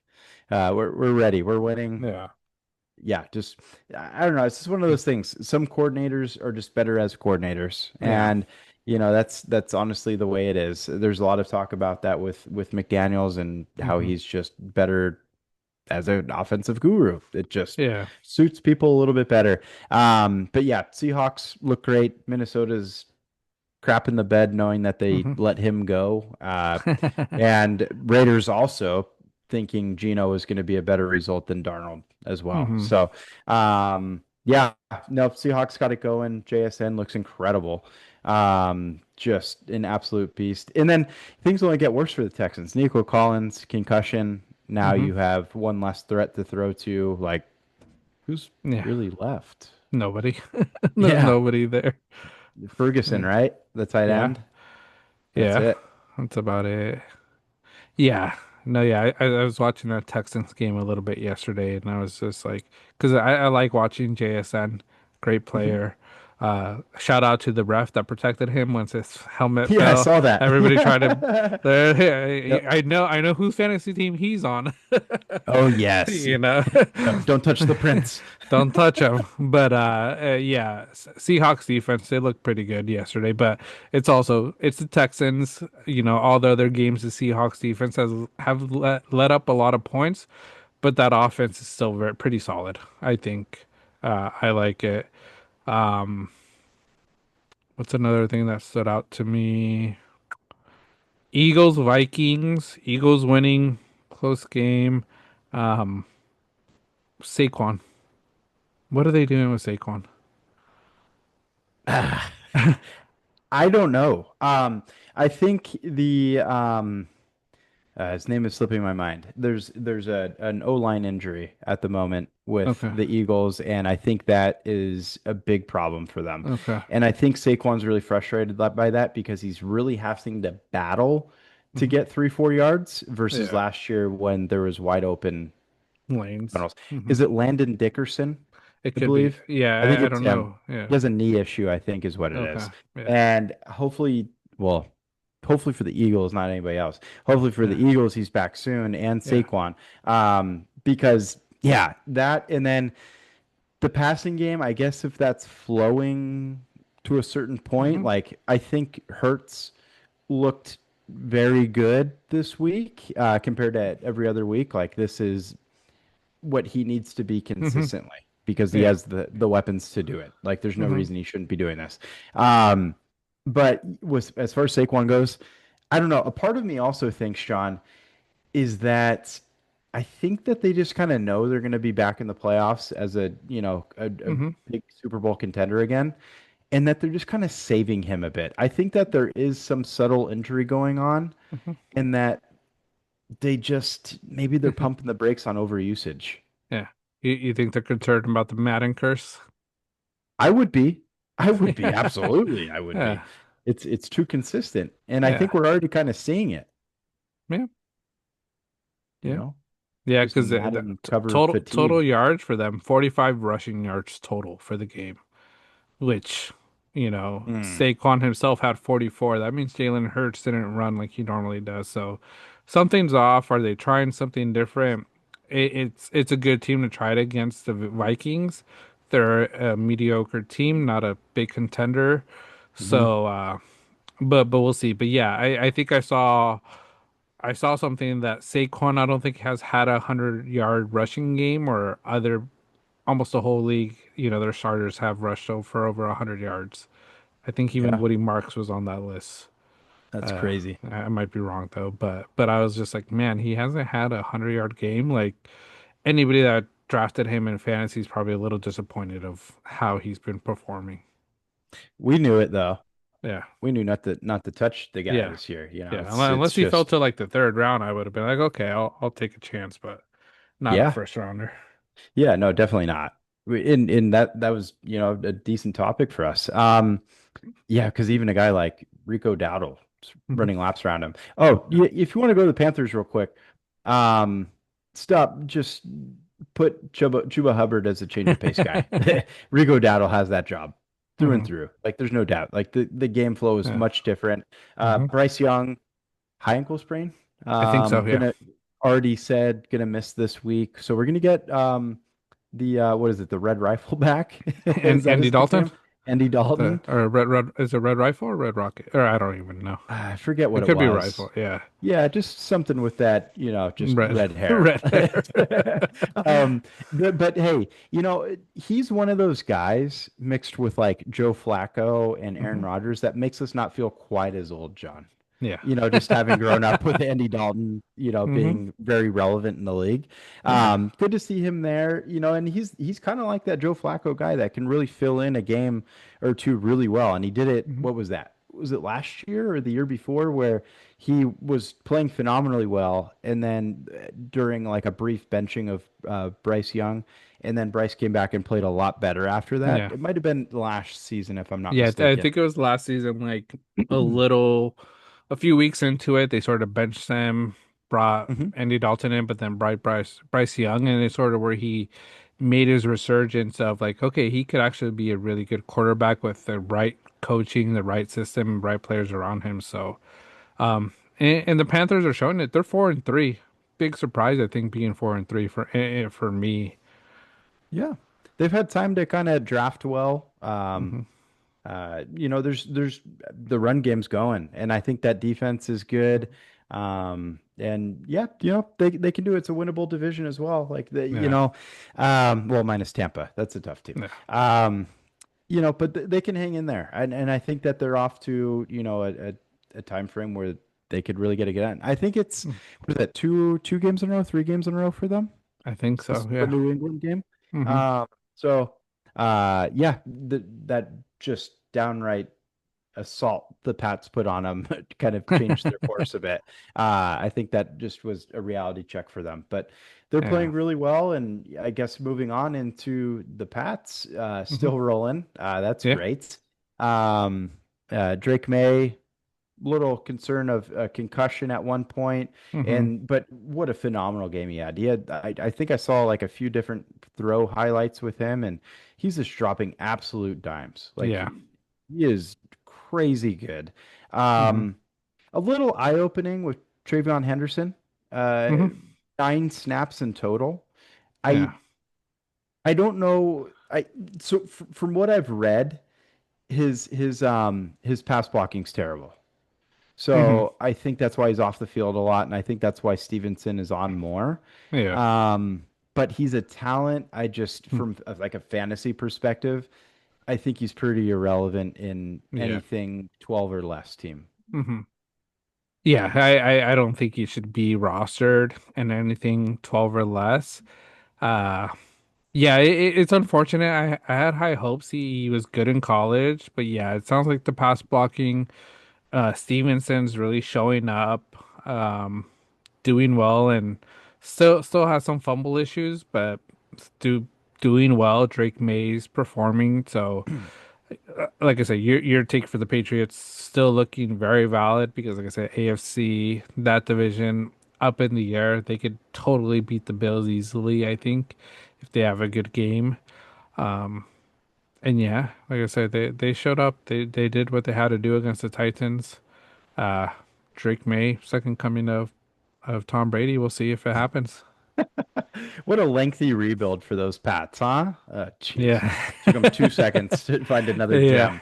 Just ridiculous. And sticking with the AFC East, not much to talk about with the Jets, but you think Hmm. is that the last we'll see of Justin Fields? I think so. It has to be. Yeah. It has to be because let me pull it up, but what was it? 6 for 12, 46 yards total. Yikes. How many You times was he know, sacked? I don't see it on here, Okay. but probably quite a bit. Yeah, he just stands around too long. Hmm. It's like, what are you doing? Yeah. They allowed 6 sacks, so I'm guessing a majority was towards him. But like we said last week, Justin Fields has a few games to sort of show what he has. If not, they have to make a change because, like I said, coaching wise, your job's on the line if you don't make the change. Tyrod Taylor came in, did somewhat decent, and somewhat kept them in the game. But the Jets in general, without Garrett Wilson, they're also going to struggle. So we'll see what they do. But sucks for that franchise because the Jets are a big name in the league, but they've just haven't been able to do anything. For sure. And I'll tell you what, if I were any part of that Jets defense, I'd be really pissed off because that defense is Hmm. actually pretty good. Oh yeah. Um, Hmm. Jets have a great defense. Yeah. Just that offense is horrific. Yeah. Ugh. Yeah. Yeah. So they probably have to go for some sort of trade.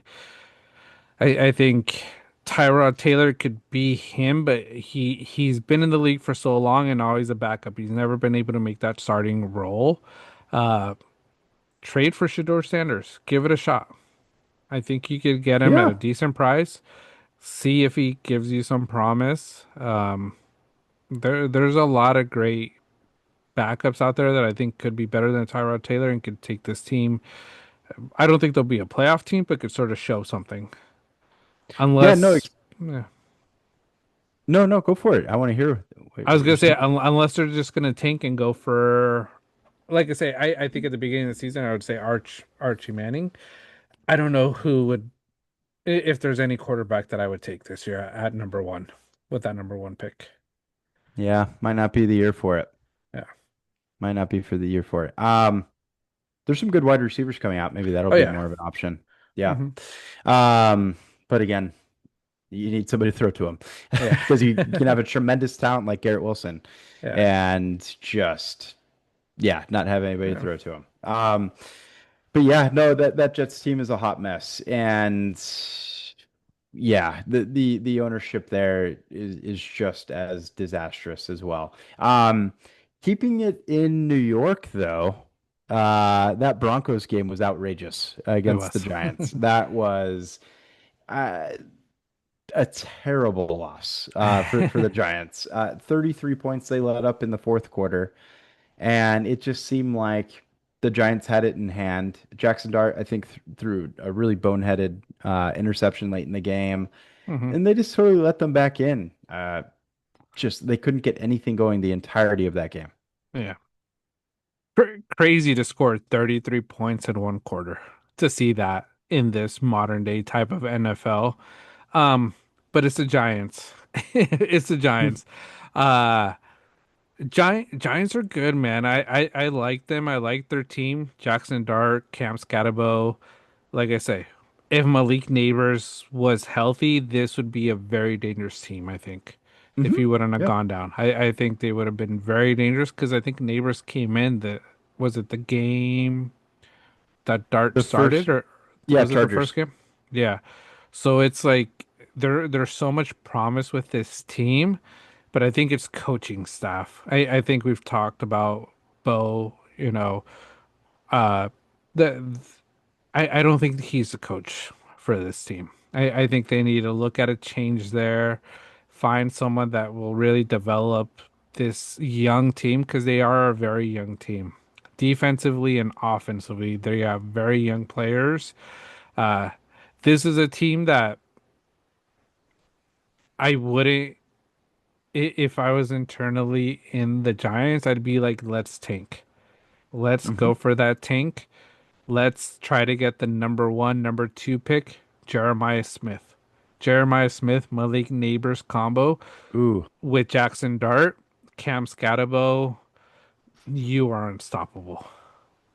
yeah, no, absolutely. With a very good defense as well. It's a Yeah. young defense that there's a lot of phenomenal elements to it. Yeah. You have Kayvon Thibodeau. You obviously drafted really well with Abdul Carter. Hmm. There's just a ton of really promising factors there. Yeah. Brian Burns, signed Brian Byrne. him to it, 2 sacks that game. Yeah.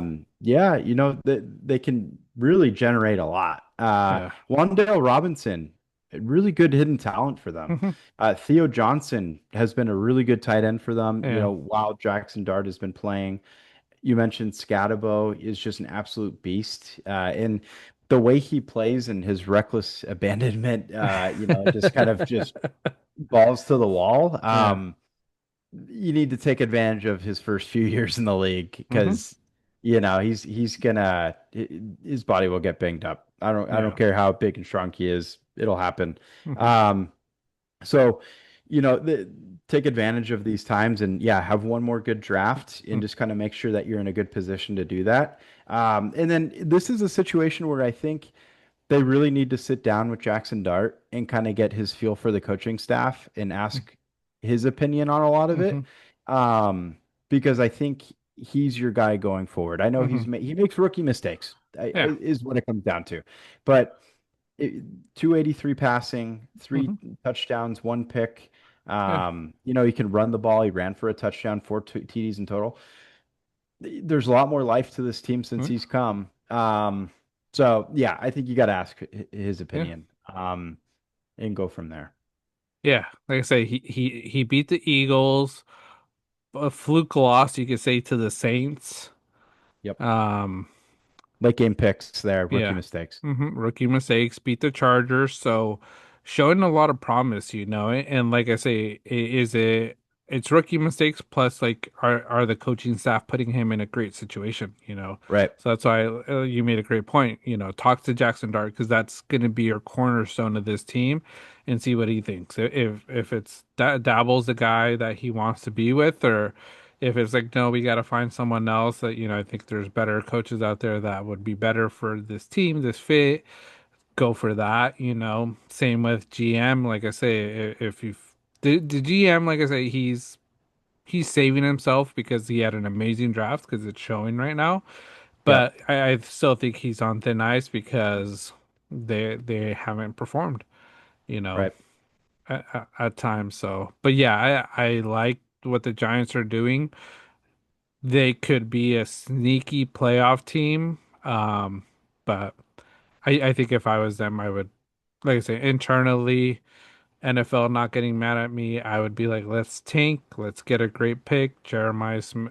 Smith is out there. Amazing, amazing wideout that, like I say, matching him with Malik Neighbors. Defense has to be, they won't be able to blitz because you got so much talent out there that you got to play it safe.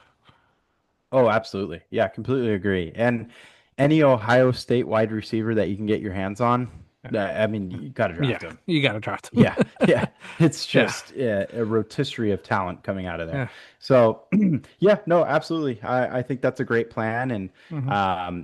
they can definitely subtly do it. So, I mean, in the big scheme of things, bad loss for guys like Hmm. Dable and the GM, but Hmm. a good loss as a franchise in a Yeah. way. I know it's weird to say, but I feel like it truly is. You have a good point with that. Yeah. Um, yeah, that's one. Bears keep winning is a big Bears deal. good. Hmm. Caleb, not a great game, but the running game was phenomenal. Yeah. Another guy, Monangai, love Yeah. it. That's Yeah. great. Yeah. Getting the opportunities. I think it's gonna turn into a very big committee running back, group. So I think the Bears are showing the promise, are showing what everybody was looking forward to. Caleb still just needs to get better, get more confident, but I like where the Bears are going. Another sneaky playoff team. Won't make a Mhm. big run, but great experience for them.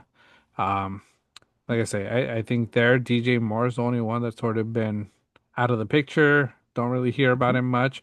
Roman Dudensey, we called it from the beginning of the season. It was his breakout year, and he's breaking out as the top wide receiver in Chicago. Yeah, no doubt. Yeah, no, he's been incredible this season. Quieter game, but that's due in part just with game script. But Yeah. yeah, no, and then that Bears defense is phenomenal as well. Hmm. They are turnover machines. They Yeah. picked Rattler three times this game, got him to fumble one more time. Hmm. I think they have 15 turnovers Dang. forced in the last four games. Yeah. So they've been phenomenal during this winning streak. Hmm. Yeah, Chicago, dangerous team. Ben Johnson's got it going, Hmm. offensive guru. Trying to think of, what else. Chargers. I just think injuries decimating for them, and Yeah. I think Omari and Hampton rumored maybe not until after the bye week. Like it's going to be a lot longer for him, Hmm. unfortunately. Yeah. Um, yeah, I don't know. Oh, what Colts really good, obviously. Hmm. Dan Jones got it down. I have a question though. Hmm. because this is kind of garnering a lot of attention this week. Jordan Love with the Hmm. Packers. Like, what's your view on him altogether? I've game manager, not elite QB, uh, division wise, winnable division every year because of who they have in there. Um, I've never seen him with Jordan Love every year. Like I say, he has his games, he has his throws, but I've never have been sold on him as an elite QB to take a team to a Super Bowl. And I think it's showing against the Cardinals, 179 yards, one touchdown. Brissett kept this game close. Like I say, defense Oh also. yeah. Like I say, Michael Parsons was supposed to change that defense. Haven't seen it much either. So overall, Packers, yeah, 4-1-1, but an ugly 4-1-1. Yeah, very well said. I think Jordan Love is just consistently average, who Hmm. just happens to be paid elitely. Because Yeah. I mean, he's really not. He's just consistently average is all it is. And yeah, I don't know. The Packers just seem kind of underwhelming to me. Defense is good. Hmm. Offense, Josh Jacobs is very good. They don't utilize Matthew Golden nearly as much as they need to. He got Hmm. off to like three quick catches for 20 yards, I think it was, and then he got one catch the rest of like three Yeah. and a half quarters. It's just, yeah. I don't know. I mean, they won, good for them. Hmm. And then Cardinals side, Kyler, I think he's gone. I don't think You he's think gonna. so? Yeah, I don't think he's earned another contract there. I Oh yeah. just, I know he's hurt, Yeah. but I almost feel like Brissett has this team running better than Hmm. Kyler did. It Yeah. just there's better flow. Just the receiving core Hmm. looks better. Kyler just didn't have it there. And that's even with a not very good rushing room, Hmm. running back room. So Yeah. Yeah. They're on like what their third string running back right now is Bam on Knight.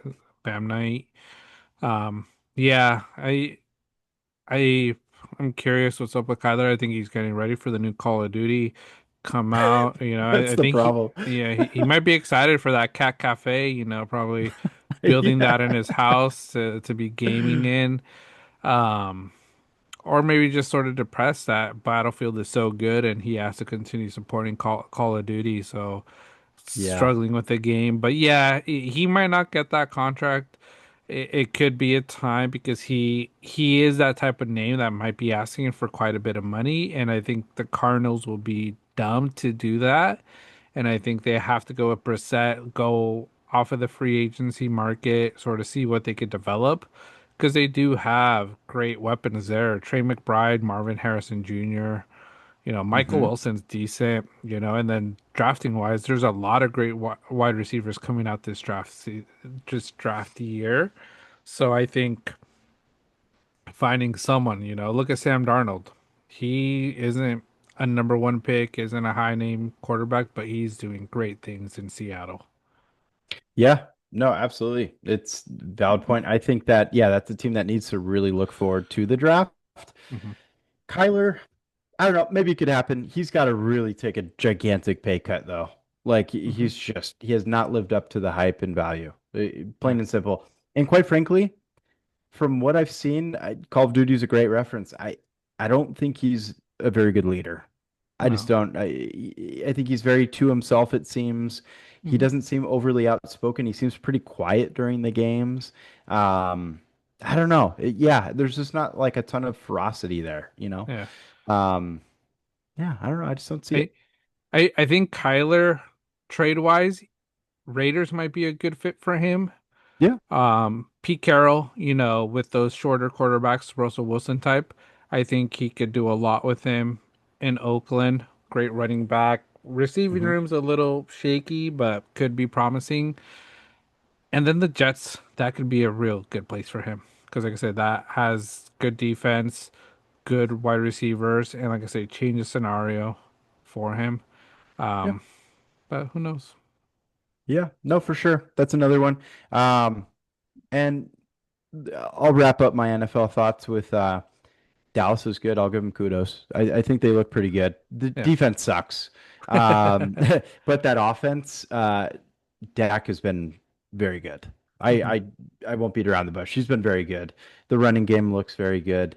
Wish Jaden Blue would get a little bit more run, but Hmm. Javante's been good. And Yeah. then CD just instantly as soon as he's back, Hmm. just making a difference. And Pickens hanging in there. Um, but yeah, Dallas, I don't know if they make a play for a defense. How funny if, with that Crosby scenario that Daniel sent to the chat, or was it Jonathan? He was, I forget who it was. Was it Fat Boy? I Forget. think I might one of them. Yeah. Yeah, Hmm. with Crosby in a Cowboys jersey, and how ironic that they just trade for a player that wants $40 million a year on the defensive side when they just got rid of one. Yeah. I well, is Crosby younger than Parsons? I think he is. Or Is he? I don't Maybe. know. He could be. Yeah, But might be. but yeah, no, Cowboys can't really bash them right now. Playing well, Dax is playing well. Um, CD Lamb is the guy. Like I say, that's why they put up those type of numbers. Before that, before CD, when CD Lamb was out, they were still struggling a bit. Dax was still playing well, but it's just like you didn't have that main weapon. Pickens is a great number two, not a great star to Hmm. take a team to win. Yep. So CD for us, hopefully he stays healthy, fantasy wise. But yeah, overall, great win for them. They got a good chance to make a nice little run now. But like I say, they still have a lot of work to do on that defensive side. Defense could be promising though if they get it clicking and if they pick up a few pieces. Yeah, for sure. Yep. Yep. Doesn't even have to be overly extravagant. Just, Yeah. teams ready for a draft next season and just kind of seal some of their studs from a defensive end. Yeah. Yeah, no, it makes sense. Yeah. Final thought. Tua sucks.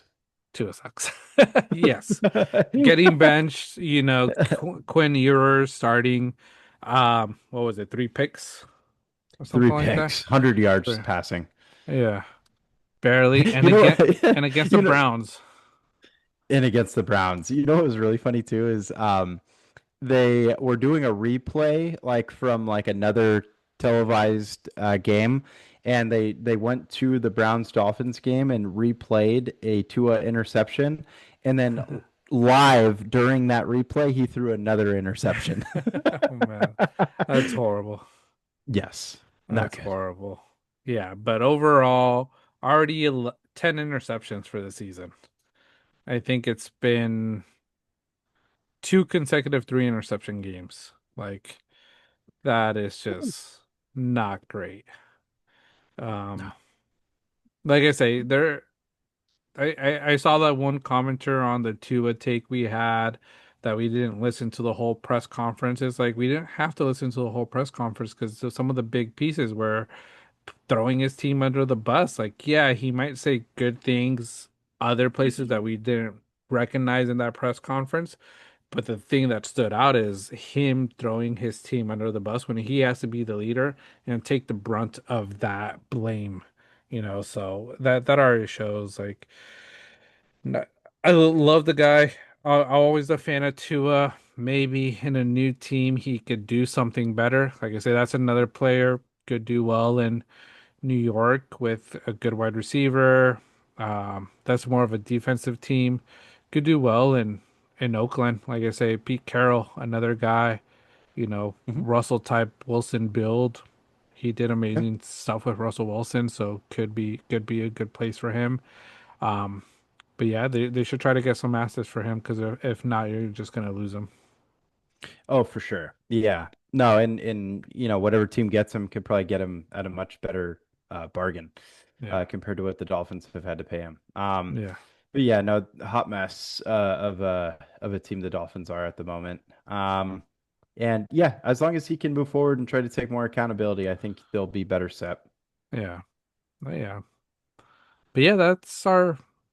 Like I said, I think we touched almost every single team. A few other teams, Rams look well.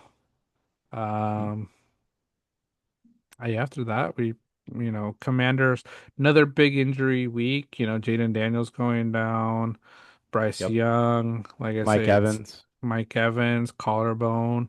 It's we're going on week seven, 7 consecutive weeks of big names going down. Let's hope it Hmm. changes and we stop seeing these injuries. But let's see what happens week 8. Um, but yeah, um, that's Brutal. NFL talk. Next we'll talk some baseball. MLB postseason World Series is set. We got the Dodgers versus the Blue Jays. Great game 7. Blue Jays, Seattle. Oh yeah. Heartbroken for Seattle. I thought they were going to be able to pull it off, but Springer, that 3-run homer, just put that dagger Oof. in. But kudos to the Blue Jays. I think it's going to be a competitive series against Dodgers Blue Jays, but as a Dodger fan, I'm gonna stick with my team and I think we'll win it. Yeah, we're a split podcast. I purposely wore this hat. Had Toronto all along. We all know it. Totally wasn't going for the Mariners. But anywho, here we are now. I think I bought this hat. I was telling John before we started. I think about the hat like maybe 6 months back. And it was like, oh, cool hat, whatever. Don't have a Yeah. Toronto hat. And here they are. And, me being a Giants fan, being petty here and just going against the Dodgers. So, it is what it is. But I do think it's going to be a very competitive series. This is going to Mhm. be one that's a lot of travel. Like I was thinking about it logistically. Like I'm sure the Dodgers, when they saw that, they're like, "Oh, just give us the Mariners," because it's a Uh, 2 hour flight that compared to like five and a half. yeah, that's what I was telling Vera because I was watching the game yesterday. And once Toronto won, I was like, "Shit, Toronto won!" And she's like, "Why do you care?" I was like, "Travel wise, I'm like, I'd rather have Seattle travel 2 hours on plane, not have to do the different time Yep. zones. Like, it would have been easy for our Dodgers, and now." Like I say, it's going to affect both teams. Like, it's not an advantage for the Dodgers or anything, but like I say, travel just takes a lot out of people. Oh, for sure. And then, go through customs, going to Canada, Hmm. Yeah. it's a process. It's a process, Yeah. bring those passports. Um, but yeah, no, regardless of that, it's going to be a phenomenal series. They start in Toronto, it looks. Hmm. Yep. The atmosphere there is great. I feel like Toronto really brings it for playoff Hmm. baseball. Um, and let's see if have you seen the just the ultra jacked dudes that are behind home plate at Toronto games this season? Yeah. I think he brought a buddy of his, and it was Or I think I saw like a Sports Center clip of like he's like, where are they finding these people? no, Absolute units, like probably taking up 2 seats. It's probably you crazy. got to pay for 2 seats to sit there. Yeah, Yeah. no, it's gonna be a great series. I hope we could win at least one game in Toronto. I don't think we could sweep it in LA. I think we'll lose one, but if we could win two in LA, go back to Toronto and just need to win one the last leg of the series, I think we could do it. I saw a stat, recently or last few World Series when one team swept and one team went game 7, the team that went game 7 would win the World Series. I hope we could break that curse, but like I said, there's stats to it that a team that sweeps versus a team that went 7, and I could see it momentum wise. Toronto is stoked right now, making the World Hmm. Series. I think I read 30 years since they've been Hmm. to the big show. Yep. And like I said, winning it in 7, their momentum, their aura is gonna take them. It could take them far. Whereas Dodgers, we're back there. Sweep. I think the rest is going to help us a lot, especially with our pitching, because our starting pitchers went very deep every single game, which I think is what we need to do this in this World Series to really have a chance. So I'm excited. I saw a video where people were like, "Oh, Dodgers celebrating by just clapping, high fiving, not really going crazy the way Toronto did." And I'm like, "Well, we swept, like we were ready to go. Toronto, they went game 7, and they haven't been there in 30 years. Of course, they're going to celebrate a little bit more. I'm Hmm. like, it's I don't trip. I would think, the way the Dodgers have it is like one more. You know, we need four more. We're not going to Yeah. celebrate. Yeah, four more. Well, I think a big thing with that too is LA really lives off of Mamba mentality. Hmm. And why would I be happy if game's not over yet? Like series Yeah, isn't over yet. It's yeah, not job's not done yet, yeah. is the saying. And I think, out of a lot of, famous Kobe quotes, that's one of my favorites Hmm. is, job's not done yet. Yeah, And, that's the seriousness it takes. And then, after you finish it, that's when the celebrating really starts. yeah. Which is, a big part of it too Mm. is it seems like more than ever, there's a lot more champagne celebrations now. Yeah. Like there's a ton of champagne. It's like even after like the wild card series Hmm. and then, the divisional series, like both of those had champagne. I'm like, man, it's good to celebrate, but as a team, I'd be like, all right, we got to lock in. Yeah. Job's not done. But anyways, got to celebrate. It could be Hmm. somebody's only trip there. So, Yeah. props to them. Yeah. But what I will Hmm. say in regards to the Dodgers is Otani's performance Oh. is in the history of baseball, that is the best single game performance in MLB history. Hmm. And I don't think it's close.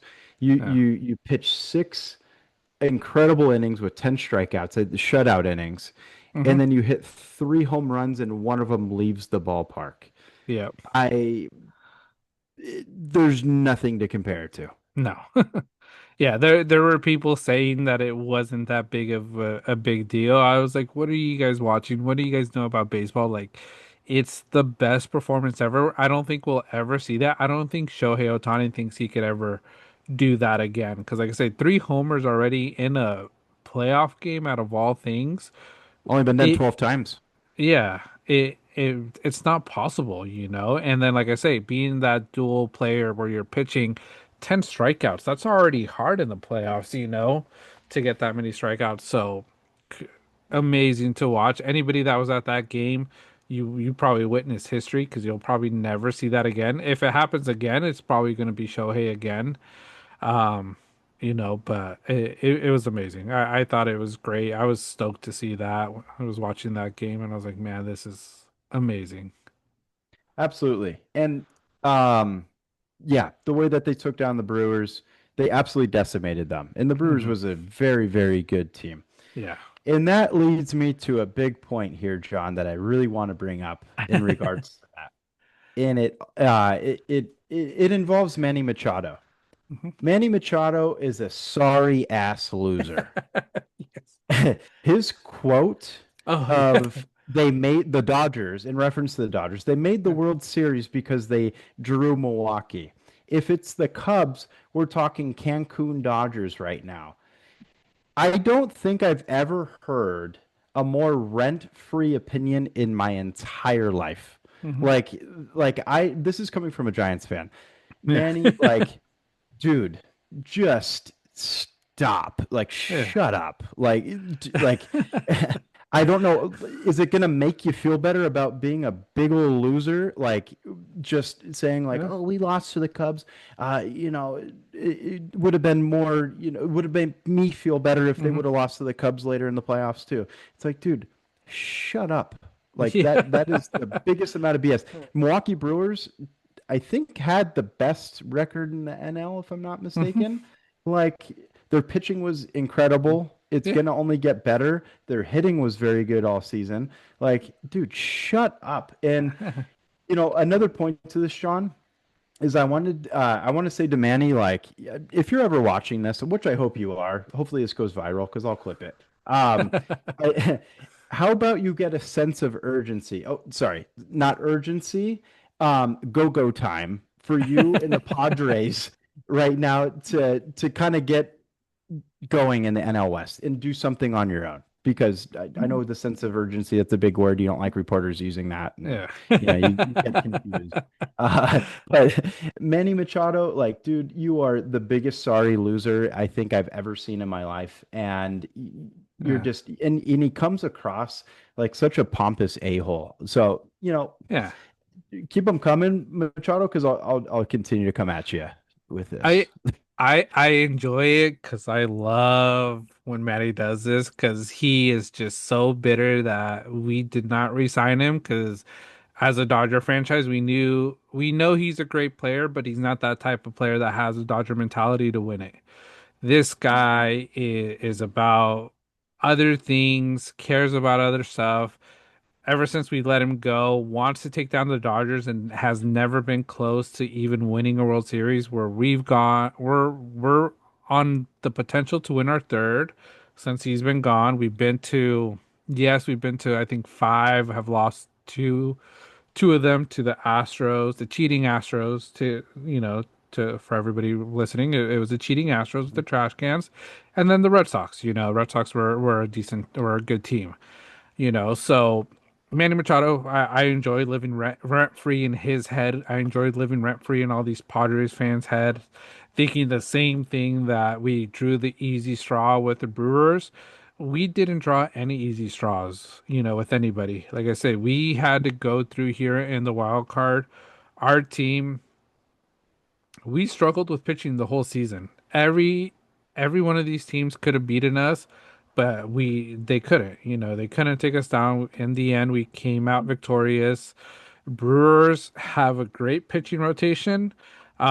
Future wise, I'll fight you on that. I don't know if they'll be as good because and it's sort of a little bit about the possible lockout, but stingy owners. I don't think they want to pay Freddie Peralta. Yeah, I think he might be going, and if they let him go, that's a them fault, not a Dodger fault, ruining baseball. But valid. they have such a solid team. One of the amazing pitching rotation. Cubs too. Like I say, Cubs would have been a hard one. I think we could have also swept the Cubs. I think Brewers were a little better than the Cubs. Cubs are still a very scary team, but we could have done the same thing to them. And what would he have said, if we would have done it to the Cubs? Oh, they drew the easy straw. Cubs got lucky against us, lucky against the Brewers, and played the easier team. We had to play them in Chicago three Yeah. times. Blah blah blah. Yeah. Yeah. It's like we played all of it in Chicago. It's like whoop-de-doo. It doesn't matter. Like Right. you lost, take it to the chin. Hopefully your team can make changes, but from the way it looks, you guys are just going to continue sucking. I don't think they're going to get there ever.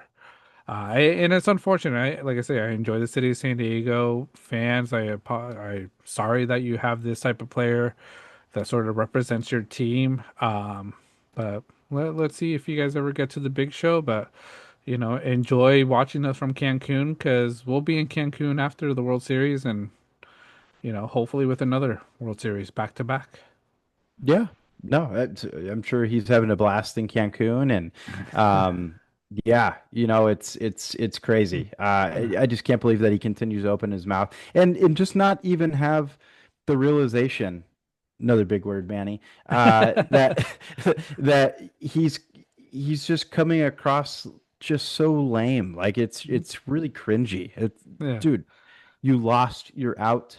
The Padres look worse than ever. Like you guys had your little small glimpse at a Mhm. possibility, and now your pitching's really old and probably gonna leave. And Mhm. it's like you and Tatis. That's Yeah. about it. Jackson Merrill, I think is a promising guy, but like Down here. Dylan C's like one of their aces, most likely gonna go somewhere else. They're gonna have to find some people in the off season, and I think they might struggle a bit because, like I say, with all this talk of possible lockouts, stingy owners. Padres owners hasn't been too stingy, but who knows if things are going to change with how everything's going around. But like I say, you guys haven't been able to do it. You guys had your window, I think, this year and possibly last year, and had no chance. So best of luck. Enjoy your celebration. Let me know when I hope they invite me out to their banner of a wild card berth banner placing in their stadium. I'd be happy to join and participate in that type of celebration while we hopefully raise up another World Series banner in ours. Yeah, absolutely. Yeah. I don't know. It's good luck, Manny. I Yeah, don't know. That was super lame. But anywho, I just want to bring that up. And yeah. then you bring up some good points here, John. I know that you wanted to kind of briefly talk about it as well. Just a lot of people are pointing fingers at the Mhm. payroll of the Dodgers. And I want to hear your thoughts as a Dodger fan, Yeah. against stuff that kind of talk. Yeah, and like I hear it, I understand it. Yes, we are paying quite a bit of money. I think we're the second highest payroll team in the MLB. I think the Mets are a little higher than us this year. Yep. I think they're the highest. The Yankees are down there, but look what happened. Mets didn't make the playoffs. Yankees got eliminated. Um, like I say, that doesn't really make much of a difference, and it's the way baseball has always been. When they're saying Dodgers, everybody's saying Dodgers going to the World Series is bad because it's going to cause a lockout. It's going to have people go into the collective bargain agreement, change, probably put a salary cap. I don't predict the salary cap. I don't think the players want it. I think the players love getting paid the money they're getting paid. I think Harper mentioned it that he doesn't want a salary cap because he knows he could still get a nice bag from the MLB if there is no salary cap, Shohei Ohtani type money. Um, and there was like stuff I've seen also, and where it sort of shows that it's more stingy owners, owners not wanting to pay their players. The Red Sox. Like I say, you could blame all these other teams for giving what the Dodgers have right now. The Red Sox not paying Mookie Betts. Why did you not pay Mookie Betts the money when he was one of the best baseball players in his prime when he was on the Red Sox? You guys didn't pay him. Who decided to pay him the money he wanted? We did. We're not, we're taking the chance. Freddie Freeman, same thing. The Braves. I think that one's not fully on the Braves. That one's sort of on the agent, sort of fumbling that bag. I think Braves were Hmm. open to it, but there was some miscommunication. But they fumbled the bag and we decided to pay. Tommy Edman, I think who did we get him from? St. Louis, was it? St. Some Louis. St. Louis, like they didn't want to pay him. We took a chance on him and look at how he's playing right now. You Blank know, Snell Blake Snell, San from my Diego. Giants. San Diego didn't want to pay him. He went to the Yep. Giants. Giants didn't want to pay him. Injury ridden. We knew the potential, so we took a chance and paid him. And yes, he was injured at the beginning of the season. I think a lot of people thought like, oh, here's another Blake Snell year, but look what he's done in the playoffs. He's been our ace, man, like unstoppable. So it's like we're paying players, and from what I've read in some reports, is yes, we're spending so much money, but we're making still money. We're making a net profit and revenue as a Dodgers franchise, where that is showing that yes, we're spending, but we're not losing money. We're not in the negative. And I think a lot of these owners, I I forget where I heard it. I don't know if it was part of my take or the take I sent you, but it's like these Yeah, I think it owners, was PMT. yeah, these owners aren't paying their players because they're scared and they want to make money. Paying players doesn't mean you're going to lose money. Yes, you're paying hundreds of millions for Shohei Ohtani, but Shohei Ohtani going to the Giants, that's going to open up a whole new fan base for you guys. Jersey sales, you guys would be selling jerseys up up the butt, of Hmm. Shohei Ohtani, and especially that population up in NorCal, San Francisco, very Asian, population that would go pay whatever amount of tickets to go see Shohei Ohtani daily, Oh yeah. and then just what he's doing right now, international wise, commercial wise, he's bringing so much money to your city, to your organization that yes, you're paying 100+ million for him, but you're going to be making 200 million off of him. So you're still making money as an owner. So I think it's more owners being stingy because I think PMT made a great point. If you're losing money from these franchises, why aren't you selling the teams? Why are you still keeping a team when you're losing money every year? It makes no sense. If I was losing money with something, I'd be like, no, here, take it. If you can make money off of it, kudos, but give me my bag. Let me figure out a different investment. Absolutely. Yeah. Incredibly valid points on all ends. You brought up examples of, the Dodgers taking advantage of what other people didn't want to pay. And there's not a salary cap issue. There's a spending issue Hmm. with most of these owners. And there's a ton of teams that are completely guilty of it. And, you can bring up, I don't know, the region that they play in and, this and that and the other. But, kind of like what you're mentioning and what Pardon My Tick mentioned with, regardless of that, there's a reason why they're not opening up their pocketbooks with this Hmm. and showing their income because they are making money and they're all billionaires. So if they weren't making money, they'd get rid of the team. Yeah. And you look at the Oakland A's, now just the A's. Um, Out of all teams, they possibly could have been losing money, but with how stingy with their spending and their Yeah. players and their constant trades and what made it so difficult to try to be a fan of them, Yeah. they were still making money. Hmm. So like there's no way. And then the Yeah. valuation of these teams alone and the amount it's increasing year after year, I mean, come on. Like the money's Hmm. absolutely there. Colorado, go after your owners. Um, you know, Oakland, they've done that. They've gone Yeah. after the owner plenty of Yeah. times, and it unfortunately didn't work. Yeah. But just more people need to call it out. If Hmm. your team is not spending, don't look at the Dodgers and say, boo-hoo, this and that. Yeah, the deferred money, I think is my biggest question mark, but Yeah. there's nothing that the league ruled against it.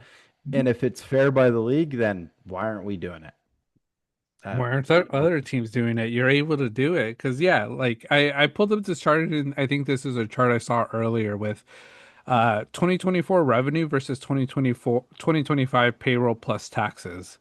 Um, and that includes the luxury tax. So like New York Mets, uh, they're number one on the list. Revenue wise, they've made $444 million. Payroll, they were at 400 million.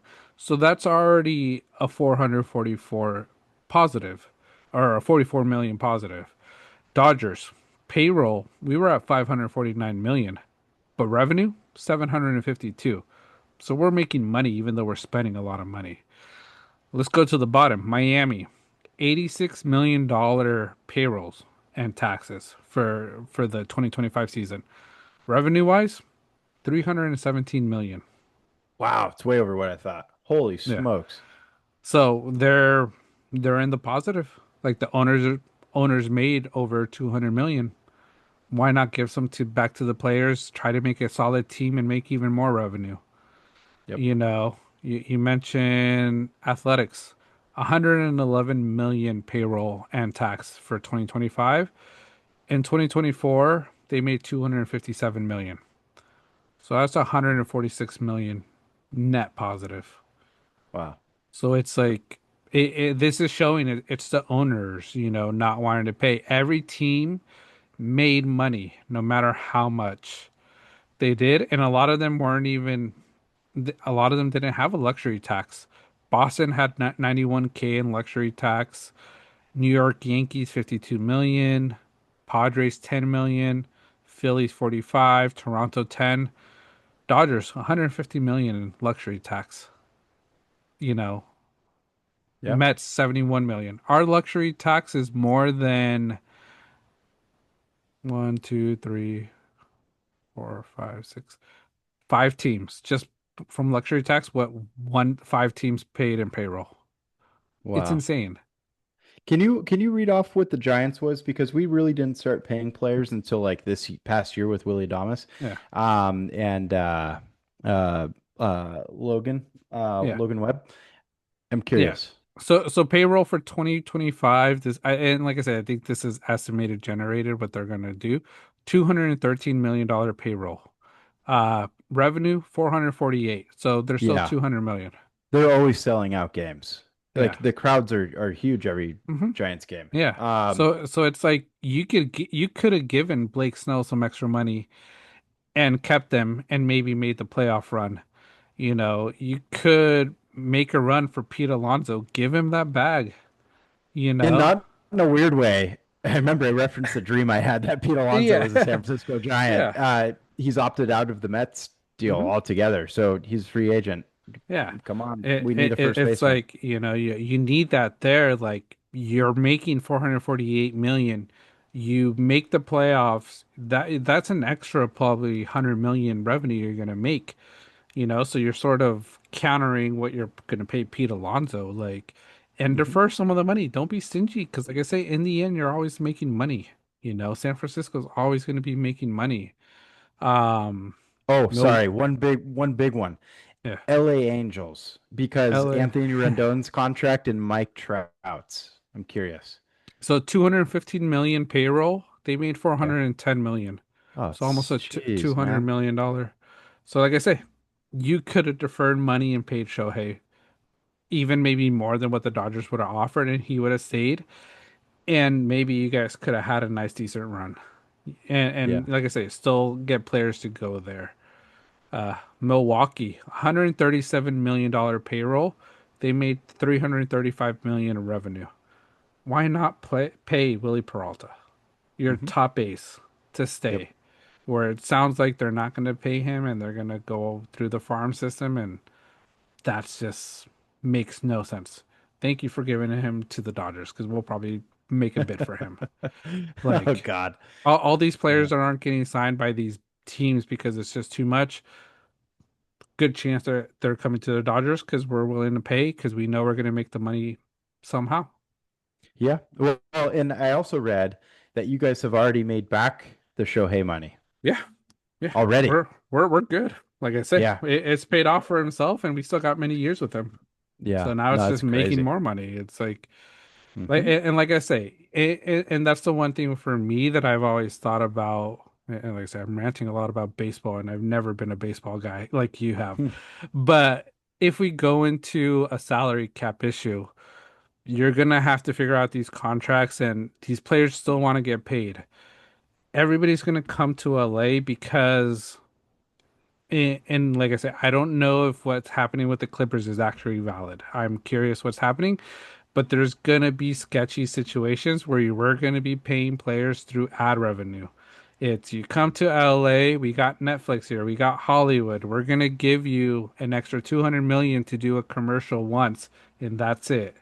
It's like that's how we're gonna start paying players if there's a salary cap. And like I say, LA, San Francisco is gonna be able to do that with all the tech.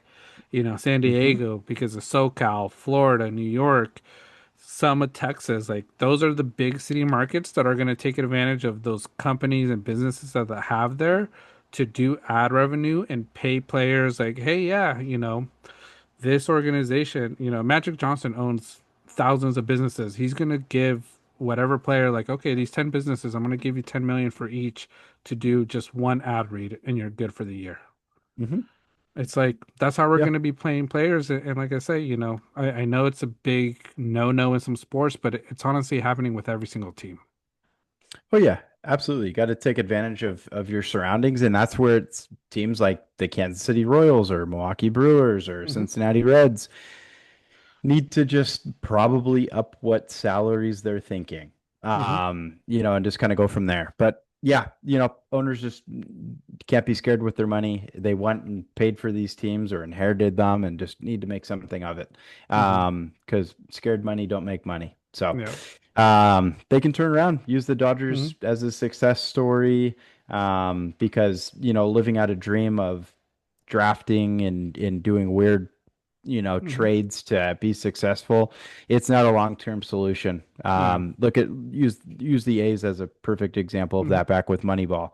Hmm. You can make it could gel perfectly one year and it doesn't add up to much more. Yeah. So, Yeah. that's what it comes down to. And yeah, I just Hmm. good topic with the salaries.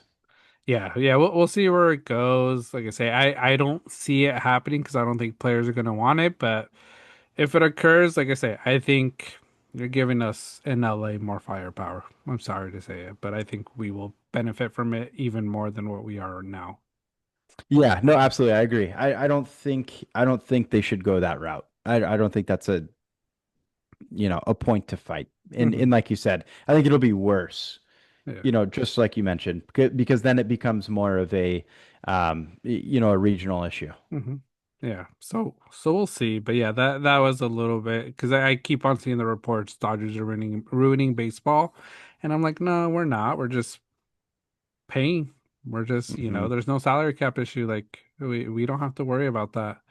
And like I Yep. say, when it happens, it's we're still gonna take advantage of it, just the way some of our other teams, are taking advantage of it. Laker players, everybody that goes to the Lakers, Marcus Smart coming to the Lakers, I know he's getting a nice little extra bag to play from some of the other companies or organizations around LA.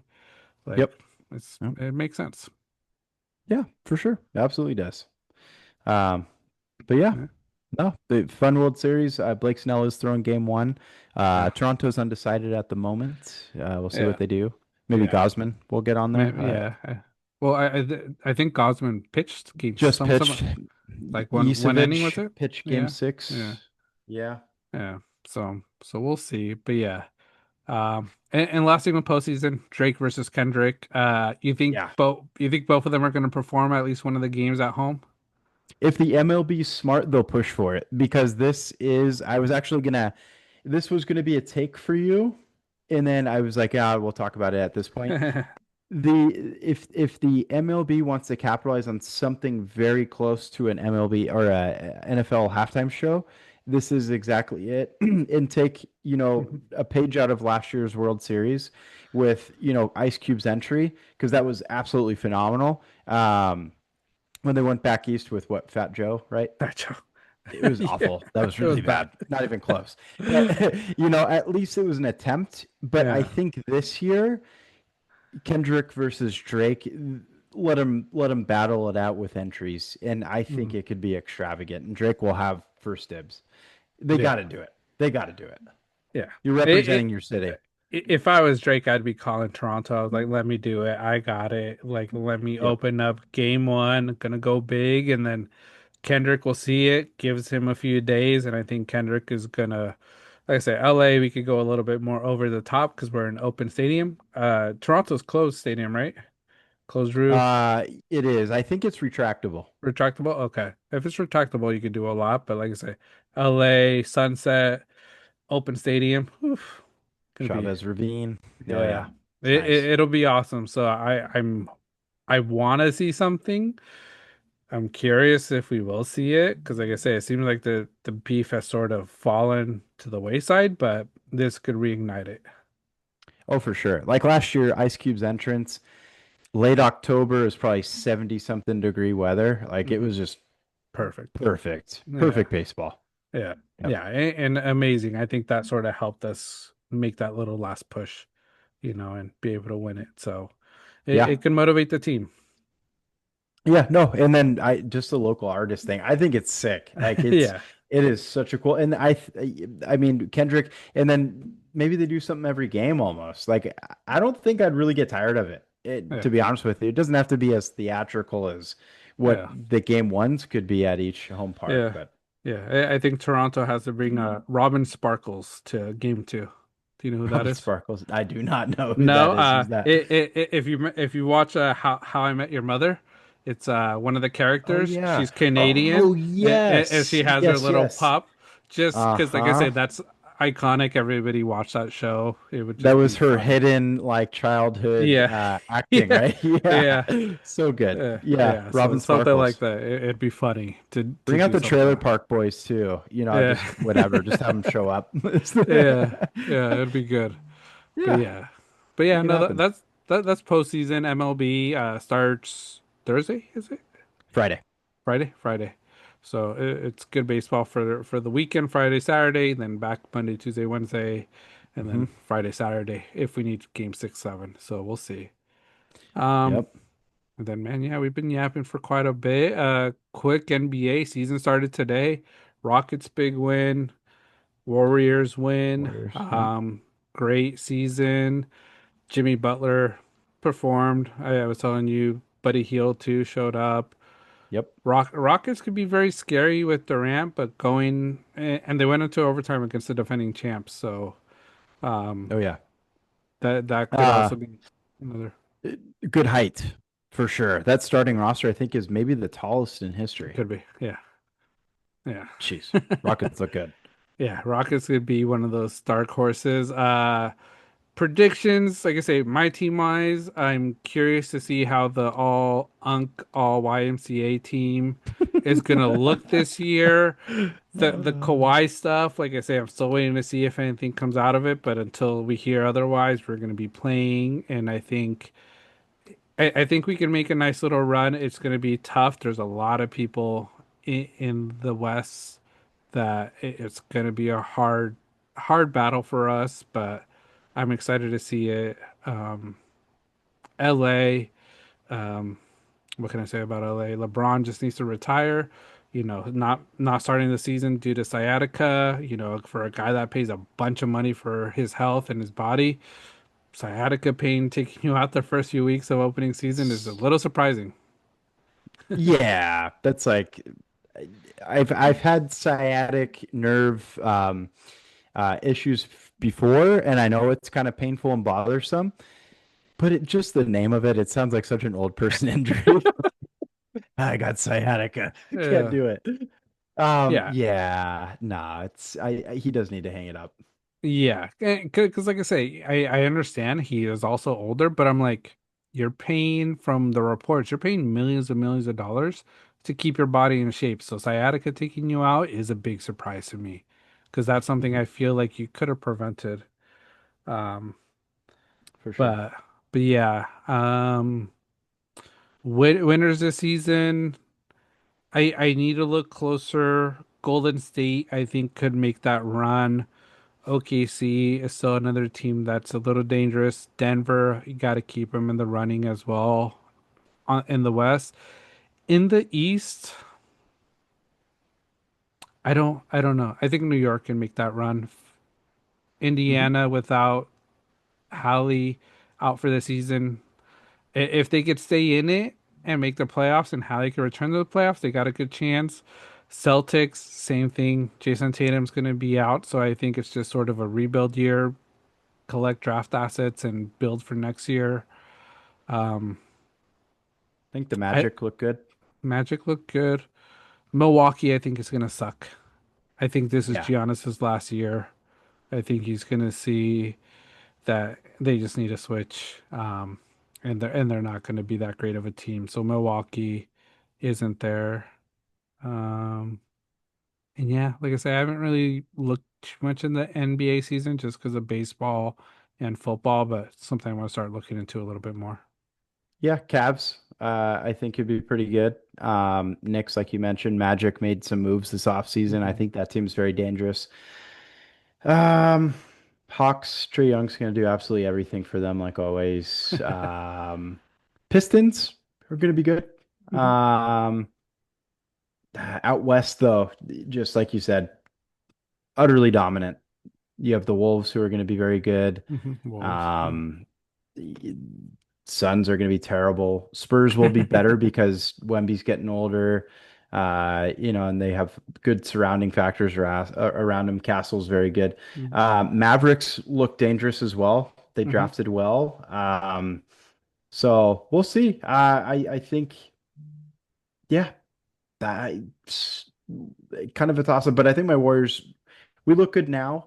I hope we stay healthy. I hope we can get Mhm. things going. Kaminga, I'm really happy we brought him back because he already had a good game tonight, and he finished off in those playoffs really well too. Yeah. So I'm really happy that we came to terms with him because he is a very good talent, and we Hmm. need him. So we have good elements coming off the bench too. I think that we can make a push and do something. Lakers, Doncic is going to do absolutely everything. Reeves will have a nice accent, with Hmm. Doncic there, but Lakers might even have trouble breaking 500. They could. I don't think they're going to be very good.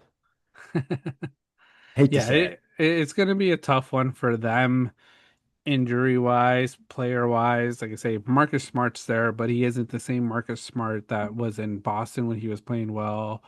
Uh, like I say, it's Luca, Austin, and then LeBron James whenever he does play. That's all you really have for that team. Bench wise, I don't think it's that solid. like I say, Clipper wise, like we may struggle a lot. We may struggle to make 500 because we have our senior citizen team. Um, we have a lot of work, but like if they could stay healthy, I think we can make a nice run because we have great pieces. I think we have a deeper bench this year, but like I say, it's about keeping healthy, and that's where we've always struggled. Yeah, no, I think Clippers are definitely a playoff team. Mhm. There's no doubt about that. Denver's obviously going to be good too. I forgot to Mhm. mention them. Um, but yeah, no, Clippers it's over under 50 games for Kawhi. That'll be interesting. CP3, he's part-time coach, right? He should be He's, probably. he's like super unk over Yeah. there. Yeah. It'll be fun No, though. but Oh, one other thing too is Shea, he's still getting the free throws, man. 14 attempts free throw line today. Good grief. you're not gonna drop a haunt him until you start seeing a No, change. will not. He's gonna Uh, keep getting free throws every single day. yeah, it might be another season. What was it, Harden? Like good 2, 3 years of him just With getting to that, the line with the yeah, little KD did it. yeah, KD, same thing. Yeah, yeah, brutal. yeah. It might continue happening. He's gonna take advantage of it until he can't no more until they figure him out. So Yep. but yeah, like I say, I think NBA will start picking up once ML for me at least once MLB is over. I think Dodgers are my big focus. Football as always because of fantasy. NBA is there. I've been watching some hockey. Okay, Excited about good. hockey. Like I say, Sharks fan. Want to see how these young players do. Hopefully we get some good development. I don't think it's our year this year, but I could see us in the next 2, 3 years probably making that run to the playoffs again. Yeah, no, for sure. Um, yeah, no, super fun. Came back really soon though. I feel like we need a little bit more time before hockey. Let baseball finish, then let's get hockey. Yeah, But hey, we need more yeah, sports anyways. It's all yeah. good. What Yeah. out of all the sports, which sport should sort of be pushed till like end of February, April? For start time or Yeah, extended? or sort of starting, because there is that time after the Super Bowl that there's like just baseball and it's just not even good baseball. Yeah, hockey would definitely be one of them. Just I don't know, like they play a lot of the year. Like I'm Yeah. surprised how quickly they started back up again. Um, Yeah, something to help with like that MLB break is or that All-Star break time period Hmm. is odd. In the NBA, just seems like it starts earlier and earlier Hmm. every single year. I remember it was like Halloween was like a guaranteed start Yeah. time for them, Yeah.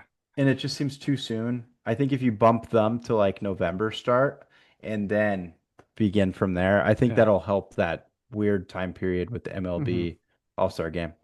Yeah. That little break where there's like no sports and we're talking Yeah. random random stuff for a few months, which Movies. isn't a bad thing, but like I say, it's just, how do you tirade it? Because like I say, ML hockey started, so it's sort of like NBA should sort of wait a few months before starting, so playoffs aren't Yeah. during the same time. No, I agree. Definitely agree. I was going to say one other thing too, but I might have forgotten. Oh, we're kind of a Hawaii football Oh podcast yeah. here. I wanted to shout out their kicker. Oh yeah. Most consecutive field goals ever for a Hawaii football kicker. I think it was 21, 22 or is 20, it 22? 21. I think 22 is what did it. I think Okay. 21 was the previous record. But I think he's from Japan or Korea, if Hmm. I'm not mistaken, maybe Yeah. Japan, and then went to a JC at first, and then went back over to Hawaii and just started taking over their kicking this year, I believe, and Hmm. just Yeah. automatic.